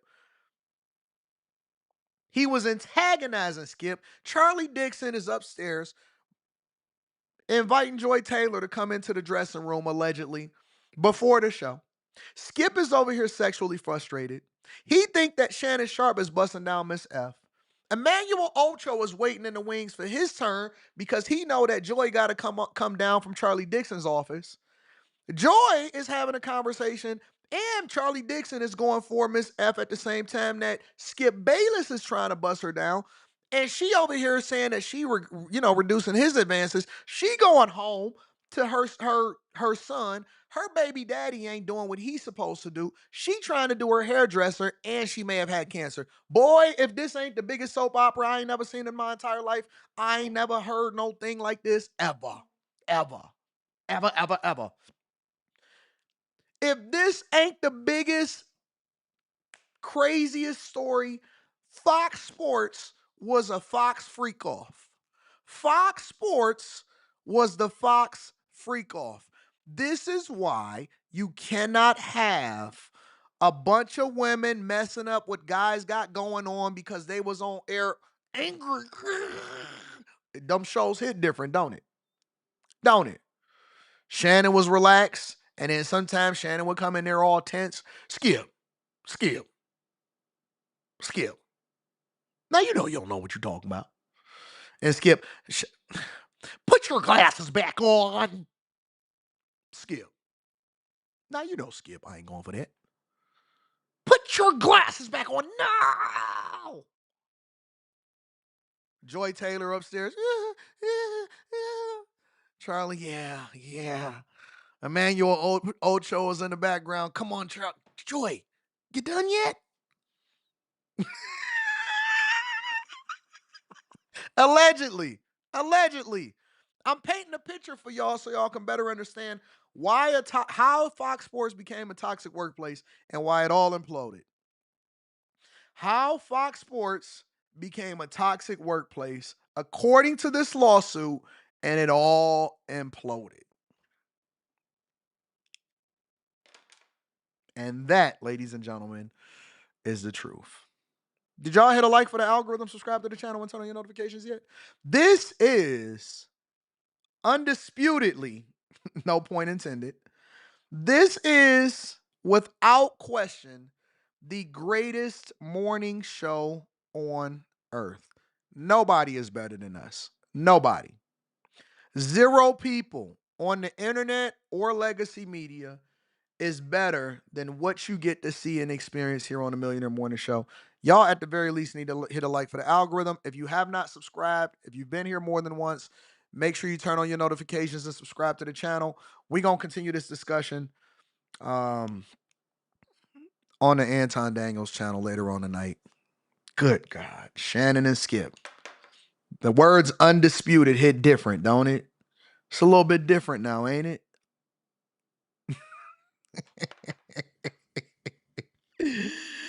Yeah. Where's my 30 million? Fox should be giving me money. I'm the best person. I'm the greatest. Yeah, they was over there fighting over a woman.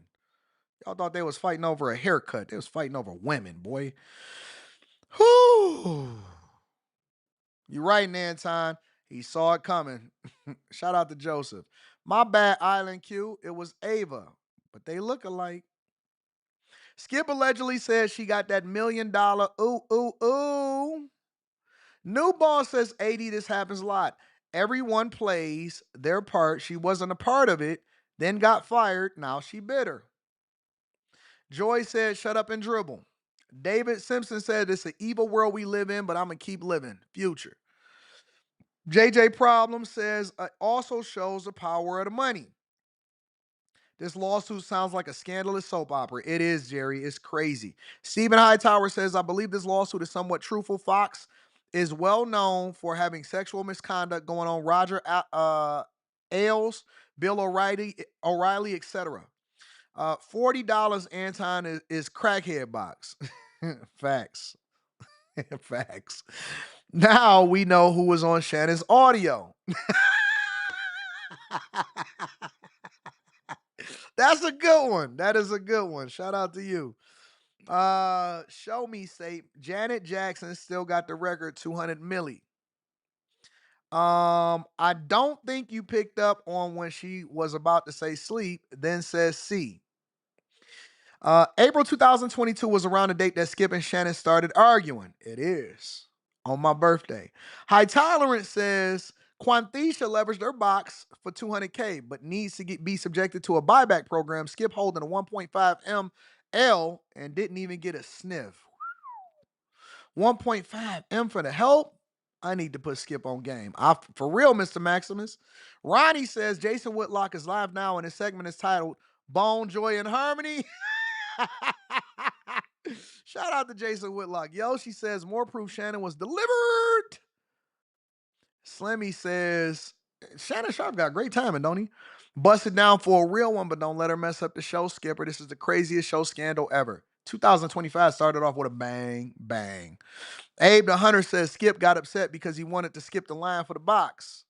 Y'all be acting like it's a shortage of women out here. What's wrong with y'all? Jay Ben says the Real Thought Lives of Box Sports is insane. High Tolerance goes on to say that Charlie tells Joy to help herself to some Dr. What is that? And Altoids before the camera rolls. Meanwhile, Shannon, wild as Myth F, has been putting that Mile High part in his hair. Well-building. I mean, you can deal with him, but don't fall in love.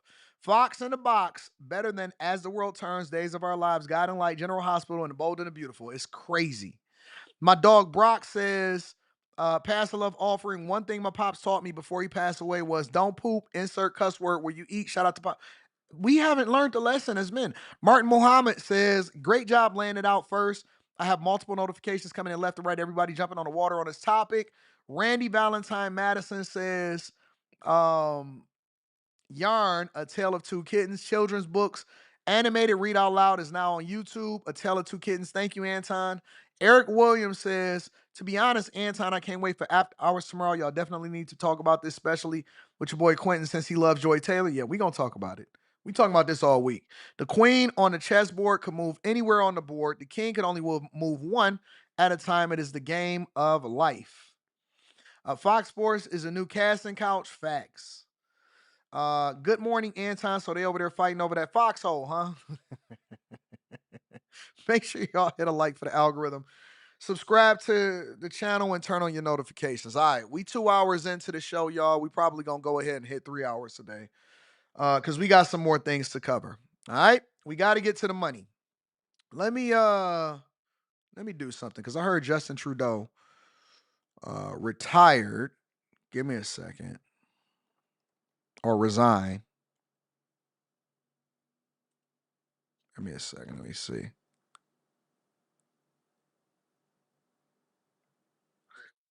All right, let me go ahead and play this. We're gonna switch over to Justin Trudeau. We got to go over to international politics real quick. Give me a second. Let me get this up. We're going to pivot in real time, y'all. Because I had an opportunity to talk about this, but I'm going to do it differently. So the Canadian Prime Minister announced his resignation allegedly. Let's check it out and see what he had to say. We're seeing Canadian Prime Minister Justin Trudeau step up to the microphone now. Let's listen in. Bon matin. Every morning I've woken up as Prime Minister. I've been inspired by the resilience, the generosity, and the determination of Canadians. It is the driving force of every single day I have the privilege of serving in this office. That is why, since 2015, I've fought for this country, for you, to strengthen and grow the middle class. Why we rallied to support each other through the pandemic, to advance reconciliation, to defend free trade on this continent, to stand strong with Ukraine and our democracy, and to fight climate change and get our economy ready for the future. We are at a critical moment in the world. You all know I'm a fighter. Every bone in my body has always told me to fight because I care deeply about Canadians, I care deeply about this country, and I will always be motivated by what is in the best interest of Canadians. And the fact is, despite best efforts to work through it, Parliament has been paralyzed for months after what has been the longest session of a minority parliament in Canadian history. That's why this morning I advised the Governor General that we need a new session of Parliament. She has granted this request, and the House will now be prorogued until March 24th. Over the holidays, I've also had a chance to process unfold in the months ahead. We were elected for the third time in 2021 to strengthen the economy post-pandemic and advance Canada's interests in a complicated world. And that is exactly the job that I and we will continue to do for Canadians. Merci beaucoup, mes amis. Thank you, Prime Minister. We'll now go to questions, starting with Laurence Martin. So, do y'all think that this is a sign of strength, or do you see this as a sign of weakness? Do you see this as a sign of strength, or do you see this as a sign of weakness? If you guys are having problems, just refresh. I see this as a sign of weakness, and let me tell you why. The reason that I see this as a sign of weakness is because he was basically bullied into doing what he did. He was bullied into leaving office. He was bullied into resigning. And it's funny because once Trump took office, you could see the shift immediately. Trump never even respected him. Trump started calling him the governor of Canada and started disrespecting Canada and saying that they should wind up becoming the 51st state of the United States of America. He is a feminist. He is the person that said that he would stand with women, and he didn't like the fact that the United States of America didn't elect Kamala Harris over Trump after he made a trip over to Mar-a-Lago. His entire parliament had lost trust in him. He had started fumbling, and when Trump said that he was going to start putting tariffs on the Canadian economy, he had people within his own cabinet start to resign. You started to see the fall of Justin Trudeau even more than before Trump wound up winning the election. He is absolutely one of the most feminine, weakest leaders that I've seen in my entire life, which also lends conversation to the fact that we did the right thing in not electing Kamala Harris to be president of the United States of America. It just is what it is. We did the right thing in not electing Kamala Harris to president of the United States of America. Why? Because world leaders, our own legislation, his own legislation, didn't even like him and didn't even stand with him because they seen blood in the water. You need strong, masculine men that stand on principles and is also willing to negotiate and look at things from a business perspective to be leaders. The reason why he was pushed out is because he's weak, and his weakness was shown in everything that he did as a part of the Canadian Prime Minister's Parliament and what it is that they was doing from a government perspective. Everybody, the world seen him as weak. And once they start to lose confidence in him and people start to resign, he became shark food. That's it. Trump didn't even respect. Trump would never say that about some of our toughest adversaries. He would never say that about Xi Jinping in China. He doesn't even say that about North Korea, Kim Jong-un. He don't say it about Vladimir Putin. He does not say that about any of our adversaries, the people that we not necessarily enemies with, but absolutely want to unseat United States of America as the number one world power. He has no sentiment towards like that with the other world leaders. He shakes their hand. He goes and meet with them. He has conversations because they are masculine. They are men, and that is reflected in the decisions that they make on a regular basis. He looked at him and he said, hey, man, y'all should just become 51st state of the United States of America. Hey, man, shout out to the governor of Canada, Justin Trudeau. He embarrassed him in front of all of his friends down at Mar-a-Lago at the table. He's looked at as weak. That's just the facts. Radio-Canada. Bonjour, Monsieur Trudeau. Vous vouliez le faire, ce combat contre Pierre Poilievre. Des batailles internes, il y en a dans votre parti depuis plusieurs mois déjà. To do. Why did you decide to resign now after all the squabbles in the party over the past months? I'm not somebody who recoils easily before such enormous challenges before the Oh, they party and doing the country. translations. But Of Trudeau jumping before he's pushed? Absolutely, 100%. And he basically said so in the last few moments there that we heard from him. He said, look, I can't possibly fight what will be an incredibly difficult election campaign for a government that's almost a decade old if I have to continually fight these internal battles. Now, look, there have been a long list of scandals as well as some achievements that he outlined there.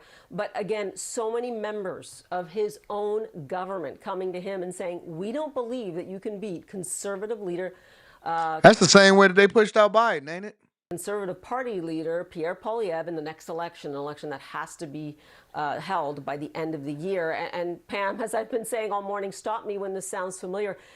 This really leaves his party in a tough squeeze. The polls already indicate that they are more than 20 percentage points behind, and now they're going to have this succession battle, and it will be rough with a lot of different people putting their hat in the ring. In the meantime, you have President-elect Trump coming into office, I don't have to remind you, in 2 weeks, threatening 25% tariffs on all Canadian goods imported into the United States. It is a tall order by any stretch. He will stay to be a so-called caretaker prime minister, but also Parliament will not be So basically, he's a lame duck. He's a lame duck prime minister. sitting, and that'll be interesting because it means that no government business can basically get done. It's really just governing. Brian, I am not at home. I am at a hotel. Okay? I am at a hotel. I am not at home. So you telling me to change my Wi-Fi and all of that, that is not relevant here. That has nothing to do with this stream. You guys need to refresh if you are having problems because it is on YouTube side, okay? On an emergency basis, if you will. Again, a lot of moving parts here. I will add to all of this. Canada just assumed the G7 presidency at the beginning of 2025. G7 meeting supposed to happen in Alberta, Canada in June. A lot on the plate here. And the Prime Minister really putting a personal touch on this, saying that, look, I had a discussion with my 3 children at dinner last night, and that's when I made the decision. Something we all Nah, I'm not about to talk to my kids about being a prime minister of Canada. I'm going to do what I'm going to do as long as it makes sense, and it makes sense for the people. know he did not want to do. Jeff, to bring you in on this, it wasn't that long ago. It was November 29th, where Trudeau met with Donald Trump at Mar-a-Lago. We have seen Trump belittle Trudeau, right? I mean, he We sure posted on have. Truth Social that he was the governor of the great state of Canada. You know, they've had a tumultuous relationship over the years, and now you have Trudeau resigning as the leader of the Liberal Party in Canada. Certainly an extraordinary move, and one that was likely not on the mindset of the Prime Minister as he traveled down just in the weeks after the election. As you were saying, Pamela, that was a chance for Justin Trudeau to perhaps look for a lifeline from Donald Trump for his own leadership in Canada. That, of course, did not happen shortly after that dinner in Mar-a-Lago. And it was not a bilateral meeting. It was not a long conversation. Justin Trudeau was seated at a dinner table with about 10 other people or so. So perhaps that was also a sign of just the level of the meeting was rushed in some respects, but was also certainly not a long conversation about things to come. But since then, Donald Trump has been belittling and mocking the Prime Minister, of course, the beleaguered Prime Minister, as well as suggesting that Canada should be the 51st state of the United States. Of course, not going to happen regardless of who the Prime Minister is. However, this does certainly raise questions for Donald Trump as well. Will he try and involve himself in the elections in Canada? How does he deal with this caretaker government? Do the tariffs he has proposed actually go through? We shall see. There are more questions at this very moment, as is often the case here, than there are answers. But 2 weeks from now, Donald Trump, after taking the oath of office, 2 weeks and 1 hour from now, this will be his challenge and his problem as well. But for now, no question, this is a very major development that certainly was not foreseen when Justin... He was bullied out. That's really what it all comes down to. He was bullied out. And then once Trump got elected, and then the minute that he took that flight down to Mar-a-Lago, it was over. The first person that blink loses. The first person that shows weakness loses. The minute that he took that flight down to Mar-a-Lago and he got laughed at the table, if Trump, listen, the only thing that would have been worse is if Trump made him sit at the kiddie table and eat with the children. The only thing that would have been worse is if Trump let him sit at the kiddie table. Trump knew he was out. You see Trump coming into office. There was a no confidence vote. His finance minister allegedly resigned and all of this stuff. It was over for him. It was absolutely over for him. And this is, again, why you need strong men to lead. The minute that I see a guy say, let me go ask my wife, I know it's over for him. I know it's over, but I got control. As a matter of fact, I don't even need control of you. All I need is control of your wife, and I can control everything that happens inside of your household. Do you hear what I'm saying? This is why people need strong male leadership. Is because the minute that you blink, the minute that you lose control while in the presence of other guys, they can smell blood in the water. They don't even respect you. They might even try to hit on your chick.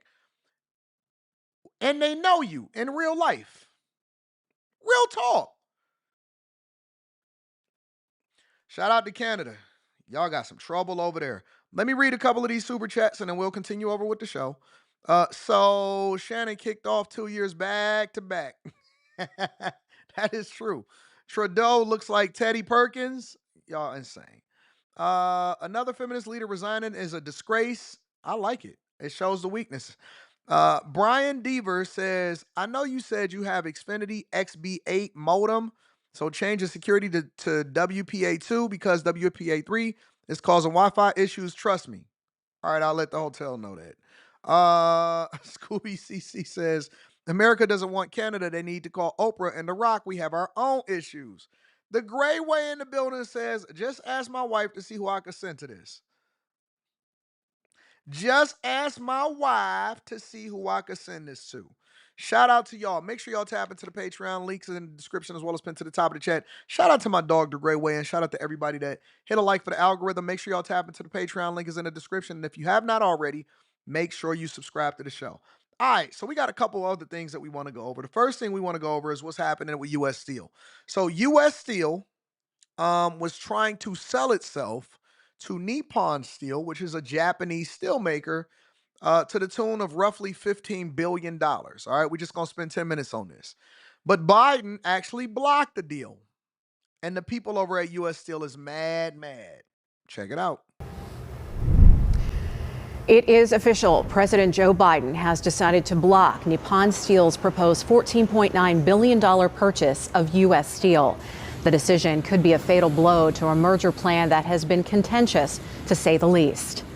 In a statement, the president writes in part, "It is my solemn responsibility as president to ensure that now and long into the future, America has a strong domestically owned and operated steel industry." He goes on to say, U.S. Steel will remain a proud American company, one that's American owned, American operated, by American union steelworkers, the best in the world. While the move gained the praise of the United Steelworkers leadership, others fear it may spell the demise of the steelmaking region. KDK lead investigator Andy Sheehan now with reaction to the president's move today. President Biden's decision to block Nippon's $15 billion offer to buy U.S. Steel is being met with disappointment here in West Mifflin, where the Japanese steelmaker vowed to spend $1 billion to upgrade the Irvin plant. The Irvin plant's hot strip mill is one of 4 U.S. Steel operations in our region, and West Mifflin Mayor Chris Kelly has taken Nippon at its word that it would make monumental investments in this plant and the rest of the Mon Valley. They put it in writing. They put it into the union that they would put over $1 billion in. No layoffs, no plant closings, keeping the 10-year status quo or improving. Nobody puts that in a business deal today. It's given them everything they wanted. But President Biden has invoked his right to block the deal, citing what he calls credible evidence it threatens to impair the national security of the United States, a position applauded by David McCall, the president of the United Steelworkers Union, who has opposed the deal from the start, despite support from the rank and file. We have no doubt that the president's decision was the right move for our members and for America's national security. Let me tell you what that means when they say it is a problem for U.S. security, right? Because a lot of people don't understand it, and so many people are misinformed, uninformed, and don't understand the politics of it, the security of it, and then the financials of it. All right. And I've been blessed to not only work in the steel industry, but to understand the politics of it and then look at it from a business perspective. And this is one of the things, the very few things that I cannot hold Biden accountable for, because I actually believe that it is a good thing. And more importantly, it also aligns with the same thing that Trump said that he would do. Trump himself said that he would prevent U.S. steel from being sold to a Japanese company.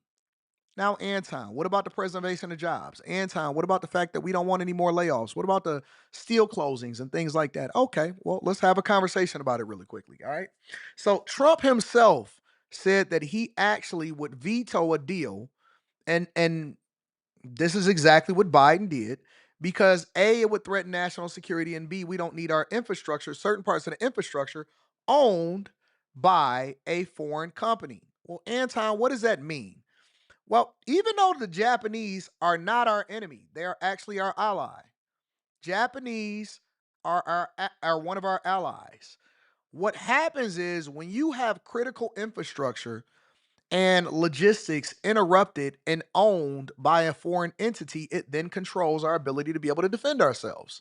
So, for example, if they own the steel industry and US Steel is one of the largest steel makers inside of the United States of America, what happens if you have a war breakout? What happens if you have a national emergency or you have something similar to a pandemic? Now you have a foreign entity, because it's a difference between foreign companies doing business here in the United States of America and it becoming a national security logistics infrastructure problem. You then put them in control of what happens so much in the United States of America, and we sell out our future. And so we mortgage our future because of what we feel is best for the community or best for jobs at that time. And so we wouldn't be able to build anything. We wouldn't be able to sustain anything. If you look at any of the previous wars, they basically leveraged American companies to then allow for them to build different things that we use to defend ourselves. You cannot have them in charge of critical companies that are detrimental to the United States of America. You cannot. You cannot let them control, even if they are our allies, you cannot let them control every single thing that happens inside of the United States of America. It put us in a precarious position even to even negotiate on tariffs, because that's one of the reasons why we're in the position that we're in now. We allow for foreign companies to control everything that happens inside of the United States of America. Take Chicago. Go over to Chicago. Chicago don't even own its own streets. Chicago sold its streets during the 2008 financial meltdown, housing crisis, and they needed money. And so they got so desperate that they sold their streets over to a foreign company, over to, I believe, Dubai or the UAE or some company over there for $1 billion. They don't even get their streets back until 2080 or 2075. They've made that amount and 10 times over. If Chicago even want to have a parade, if Chicago even closes off a street, they have to pay outside vendors, outside companies to even be able to close down their streets what they would have made in that day in a specific fee. It's crazy. It is absolutely crazy. Africa, they sold everything over to China. So much of Africa and its infrastructure through bad loans was sold over to China, and now they basically forfeited, and China owns large swaths and large infrastructure and so much of Africa that they basically got them in their pocket. They're controlling everything that's happening with the legislation over in Africa in a lot of places. Biden is absolutely right on this one. He's 100% right to prevent them from being able to sell it. The question becomes not if he should have stopped it, but how as we as Americans can incentivize U.S. Steel to reinvest back into itself. Let's continue.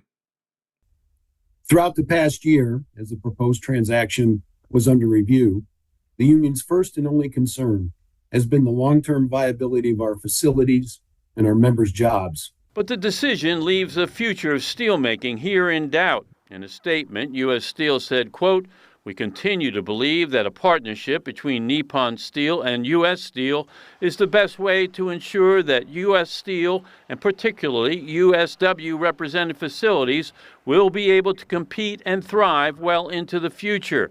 And while Nippon promised to keep the headquarters in downtown Pittsburgh and not shut down any operations, U.S. Steel has warned it may pull up stakes if the deal is voided. That prompted Governor Shapiro to issue this warning, quote, "I expect U.S. Steel to uphold their commitments and refrain from threatening the jobs and livelihoods of Pennsylvanians who work at the Mon Valley Works and U.S. Steel headquarters and their families." But Kelly fears the worst. But they walk away. They walk away, and what's left? This is our strong ally. There's no national security threat. This is plain and simple politics at its worst. No, I don't think that's what it is. I think that there's more to it than that. The question is, how do we come up with a solution to allow for it to be able to stand on its own, but incentivize them to reinvest back into themselves? For far too long, what's been happening is you've had these foreign companies, like in China, dumping cheap steel and trash steel over into the United States of America. How do I know? Because I was working for a steel mill. I was working at Rouge Steel, formerly Ford Steel, at the time, which then got sold over into a Russian company, which then resold itself over and over again. And then they also actually started to lose jobs. And I got friends that still work over there, over in Local 600. I have friends that still work over there. And we used to have to compete against cheap Chinese products and foreign companies dumping cheap steel inside the United States of America and making substandard parts with it. And what happened was they undercut the price because we are a free market, right? It was mortgaged by previous legislators prior to us that created an opportunity for people to be able to take advantage of the American economy, and then we didn't get it back in on our side. And so what happened was they dumped cheap products in order for us to compete. We never continued to reinvest back into our own infrastructure and our own companies, such as U.S. Steel. And now you see a situation where people are trying to sell themselves to foreign companies because they're so far behind in their technology to continue to manufacture great products.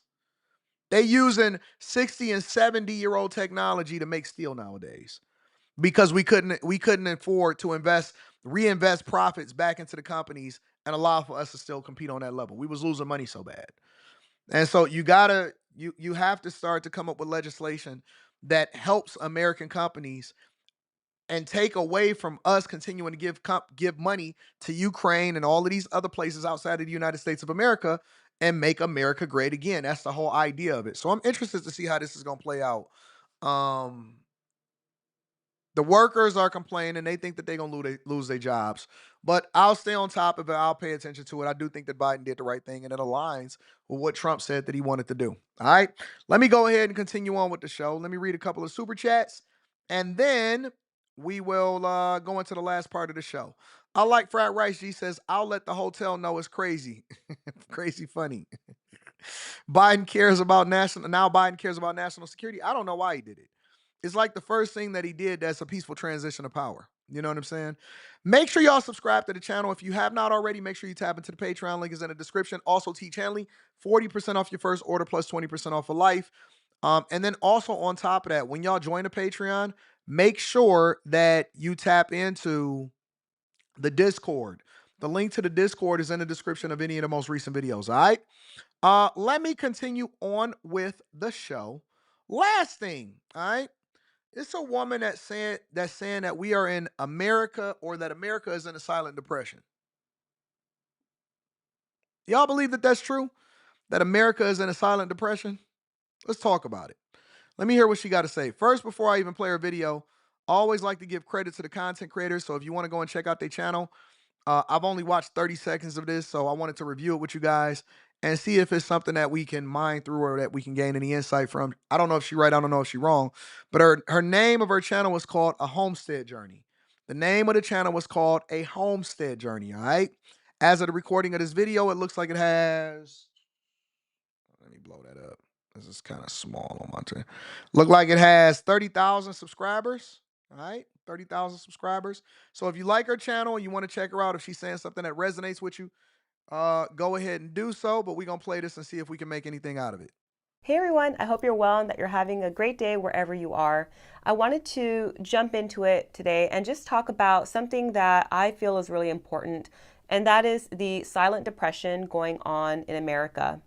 I see over and over just online, I see it through different people that I speak with on a regular basis, but it seems that there are a lot of people that don't believe what is really going on here in America is happening. They think that things are going great, that the economy is going great, that unemployment is down, that inflation numbers are low, that basically America is just doing wonderful. And I don't know where you see that. I believe that is so far from the truth, and that America is really, honestly, in like a silent depression here. I don't disagree with her.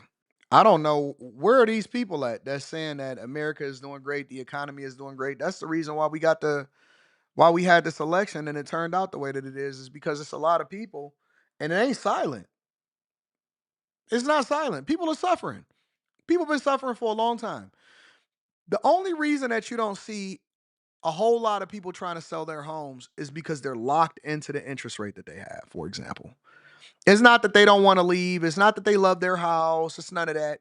It's because they can't afford not to, because the alternative is to get another mortgage and then get it at a higher interest rate and be paying exponentially more than you're paying right now. And so a lot of times the homeowners is stuck. The people that want to buy houses are priced out. California is obviously in a depression because they priced out and they have so much income inequality and they got higher taxes, and the state itself is operating on a budget deficit. We know Illinois is toe up. Chicago is absolutely thrown under the bus. New York, ditto. A lot of people trying to move down to Houston. They trying to move down to Texas. You're going to get the same thing that you dealt with in Atlanta. And Texans don't even want y'all down there. The cost of living is high. I seen eggs was $12 and $13 for a dozen over in California. That's insane. I seen eggs. Let me say that again. Eggs were $12 and $13 and $14 and $15 a dozen in California, and they were saying that it was an egg shortage. I kid you not. I kid you not. And so I don't think that there's a silent depression. I think that there's a class war. I think it's very loud and it's a class war. And the rich is going to continue to get richer, like I've been saying.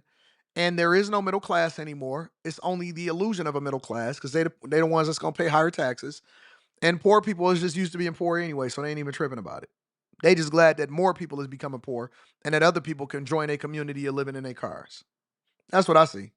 I came across some articles on naturalnews.com talking about the, of course, rising cost of inflation, as well as the rising need for food banks across the United States. In fact, they particularly mentioned that Pennsylvania, Montana, California, and New Jersey are experiencing unprecedented demand, and that some areas are even seeing quadruple the need since the pandemic. They also mentioned that the state of Washington, that the prices are going up so much in that state that 1/4 of the population is experiencing food insecurity. And food insecurity right now is being experienced by a lot of people because of the, number one, high cost of housing, so whether that be rent or mortgage, and also the high cost of food. And I think also contributing to that is just the overall rising cost of living everywhere, the stagnation of wages that we are seeing. I mean, you can be at a job for years and they hardly even want to give you a raise. I mean, wages are just absolutely not keeping up with the cost of living, with the cost. You can't expect for your employer to give you a higher salary. It's not going to happen. What you have to do is you have to continue to grow in your skill set and grow in the company, in addition to be looking to move every 3 or 4 years. 3 years is the time that I would think that you start to get antsy. And that's when you want to start updating your resume. You want to start minding out things, tapping into your context. By 4 years, you should already be running. 4 years, you should be running full steam ahead to look for a new position or to put yourself in a position where you don't have to work anymore. Or you don't have to work there anymore anyways. Cost of housing. There's also a lot of job loss going on. There is predicted to be a lot more job loss in the upcoming years, whether it be due to AI or just jobs being shipped off more overseas. I mean, it's just over and over and over. You're seeing how the economy is not doing great. So I really don't see it when they say that everything is going well, that people are not struggling. I mean, everywhere I look, I see people having a hard time. And I see a lot of people also living paycheck to paycheck. So even though you may look around and it seems like people are doing okay, and a lot of times that is the situation. You see people still going about their day-to-day lives. They're participating in activities that cost money. They're upgrading their life, upscaling their lifestyle. But behind the scenes, they are living paycheck to paycheck, meaning that if a job loss does happen, it's over for them. And it's a lot of people that's house poor. It's a lot of people that's house poor. People finance their homes based off of what they think that their payment is going to be. And they are living in these old, dilapidated, toe up, cabinets is toe up. I see more people trying to do it yourself right now. I'm going to go over that in the next Stock Club and the Patreon. Make sure you tap into the Patreon. Link is in the description. I'm going to go over certain stocks like Lowe's, Home Depot, and all of that because I believe that they are set for a boom bigger than ever before, simply because people cannot afford to leave out of their homes. And so what happens is they go on TikTok and they trying to do it yourself. I see women trying to do it yourself, men trying to do it themselves, and then everybody trying to jump into the content creation game because they think that it's a quick bag in here, and so they're gonna suffer on that. And so it's benefits to be had. And a lot of people are house poor. House poor meaning that you can't do anything. You locked into it. You can't upgrade. You can't really make no changes. Your mortgage is so high. Your property taxes is going up. You're basically leasing from the I'm about to say Wayne County, from whatever county that you're in, and you're suffering. You're suffering. For people that have the resources to getting into certain businesses, you are absolutely gonna boom. You're gonna kill it. For anybody that has the resources to get into the rental property market and then minimize the amount of money that they paying in rent or minimize the amount of money that they paying in their mortgage and to hopefully pay off their properties, you are going to boom. If you can scale in the real estate industry right now, I think that you're going to run up a bag like crazy. The key is to try to prevent yourself from getting these high interest rates, but you are absolutely going to kill it and you're going to run up a bag. The long-term play is that for me. Now there's going to be some serious repercussions. So, I mean, that does not look like a healthy economy to me. I mean, more so it shows that it's not a sustainable lifestyle because if your job goes away, you're not able to sustain yourself. But even more so beyond that, the cost of everything is going up so much that you can't even just keep up nowadays. In fact, I don't know how a lot of people keep up. Again, when I look around and I see the lifestyle that people are living, I personally do not know how you keep up with that because even with, you know, having employment and having relatively a low cost of living, things are just going up so much that it is getting more and more difficult. And the thing is, I don't see this improving next year. I don't see this all of a sudden changing. No, you're not going to see real change or meaningful change in the society and the economy for another 2 years. It's just the facts. You're not going to see any meaningful change in the economy for another 2 years. Trump is going to have to undo everything that they did over the last 4 years, and it's going to be some suffering. People are going to have to go back into work. Return to office is going to be a thing. Not working from home as much is going to be a thing, right? Having a dollar circulate in the economy from people actually interacting with each other on a regular basis is going to be a thing. We're going to have to lower the interest rates to get money moving. Cheap money is not a thing. And so the only people that's been able to move over the last 2.5 years is people that have cash or generate a lot of cash. When you don't see interest rates low, that means that the cost to borrow money and have it circulate in the economy, then you are going to have a problem. And we've had a problem for a long time since Biden got into office. If you don't see money circulating, if money is not cheap, money is not being spent. That means that your interest rate is going to be high. That means your car notes going to be high that you finance. That means that your house notes is going to be high. Your credit card bills is going to be high. The cost to borrow money is going to be high, which means that all of y'all that's using other people's money in order to run up a bag or your consumer purchases is costing you more money. That means that now you're going to go to your employer and then say, hey, cost of living increases. We want to have wage growth. And they're going to say, no, we can't have wage growth because we got to keep profits. We got to keep profits up. It's just the way of the world. Because there is a change in administration.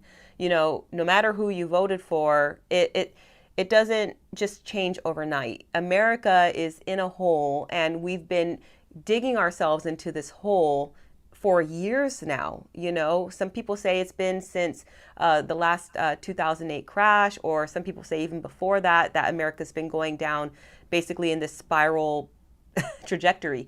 But it is not going to change overnight. So I wanted to talk today about some solutions here, because I don't like to just focus on the problem and talk about the problems that are going on, that we find ourselves in. Let's hear one of our solutions. What good is that if we also can't brainstorm solutions, if we can't try and practically think of things that we can do and things that we can strive for? So moving forward, it's really important to think about what types of things we can do to have more power, you know, in terms of food security. How can we have more agency, take more responsibility for that? I know there are a lot of people out there that are growing gardens, that are having livestock, and that is wonderful, and keep going. That is amazing. Don't get comfortable and complacent thinking that the economy is going to turn around and maybe I don't need to do this anymore. I encourage you to go ahead and keep. Y'all out here planting gardens. Y'all got the land to be out here planting gardens. Y'all be eating off cucumbers and stuff.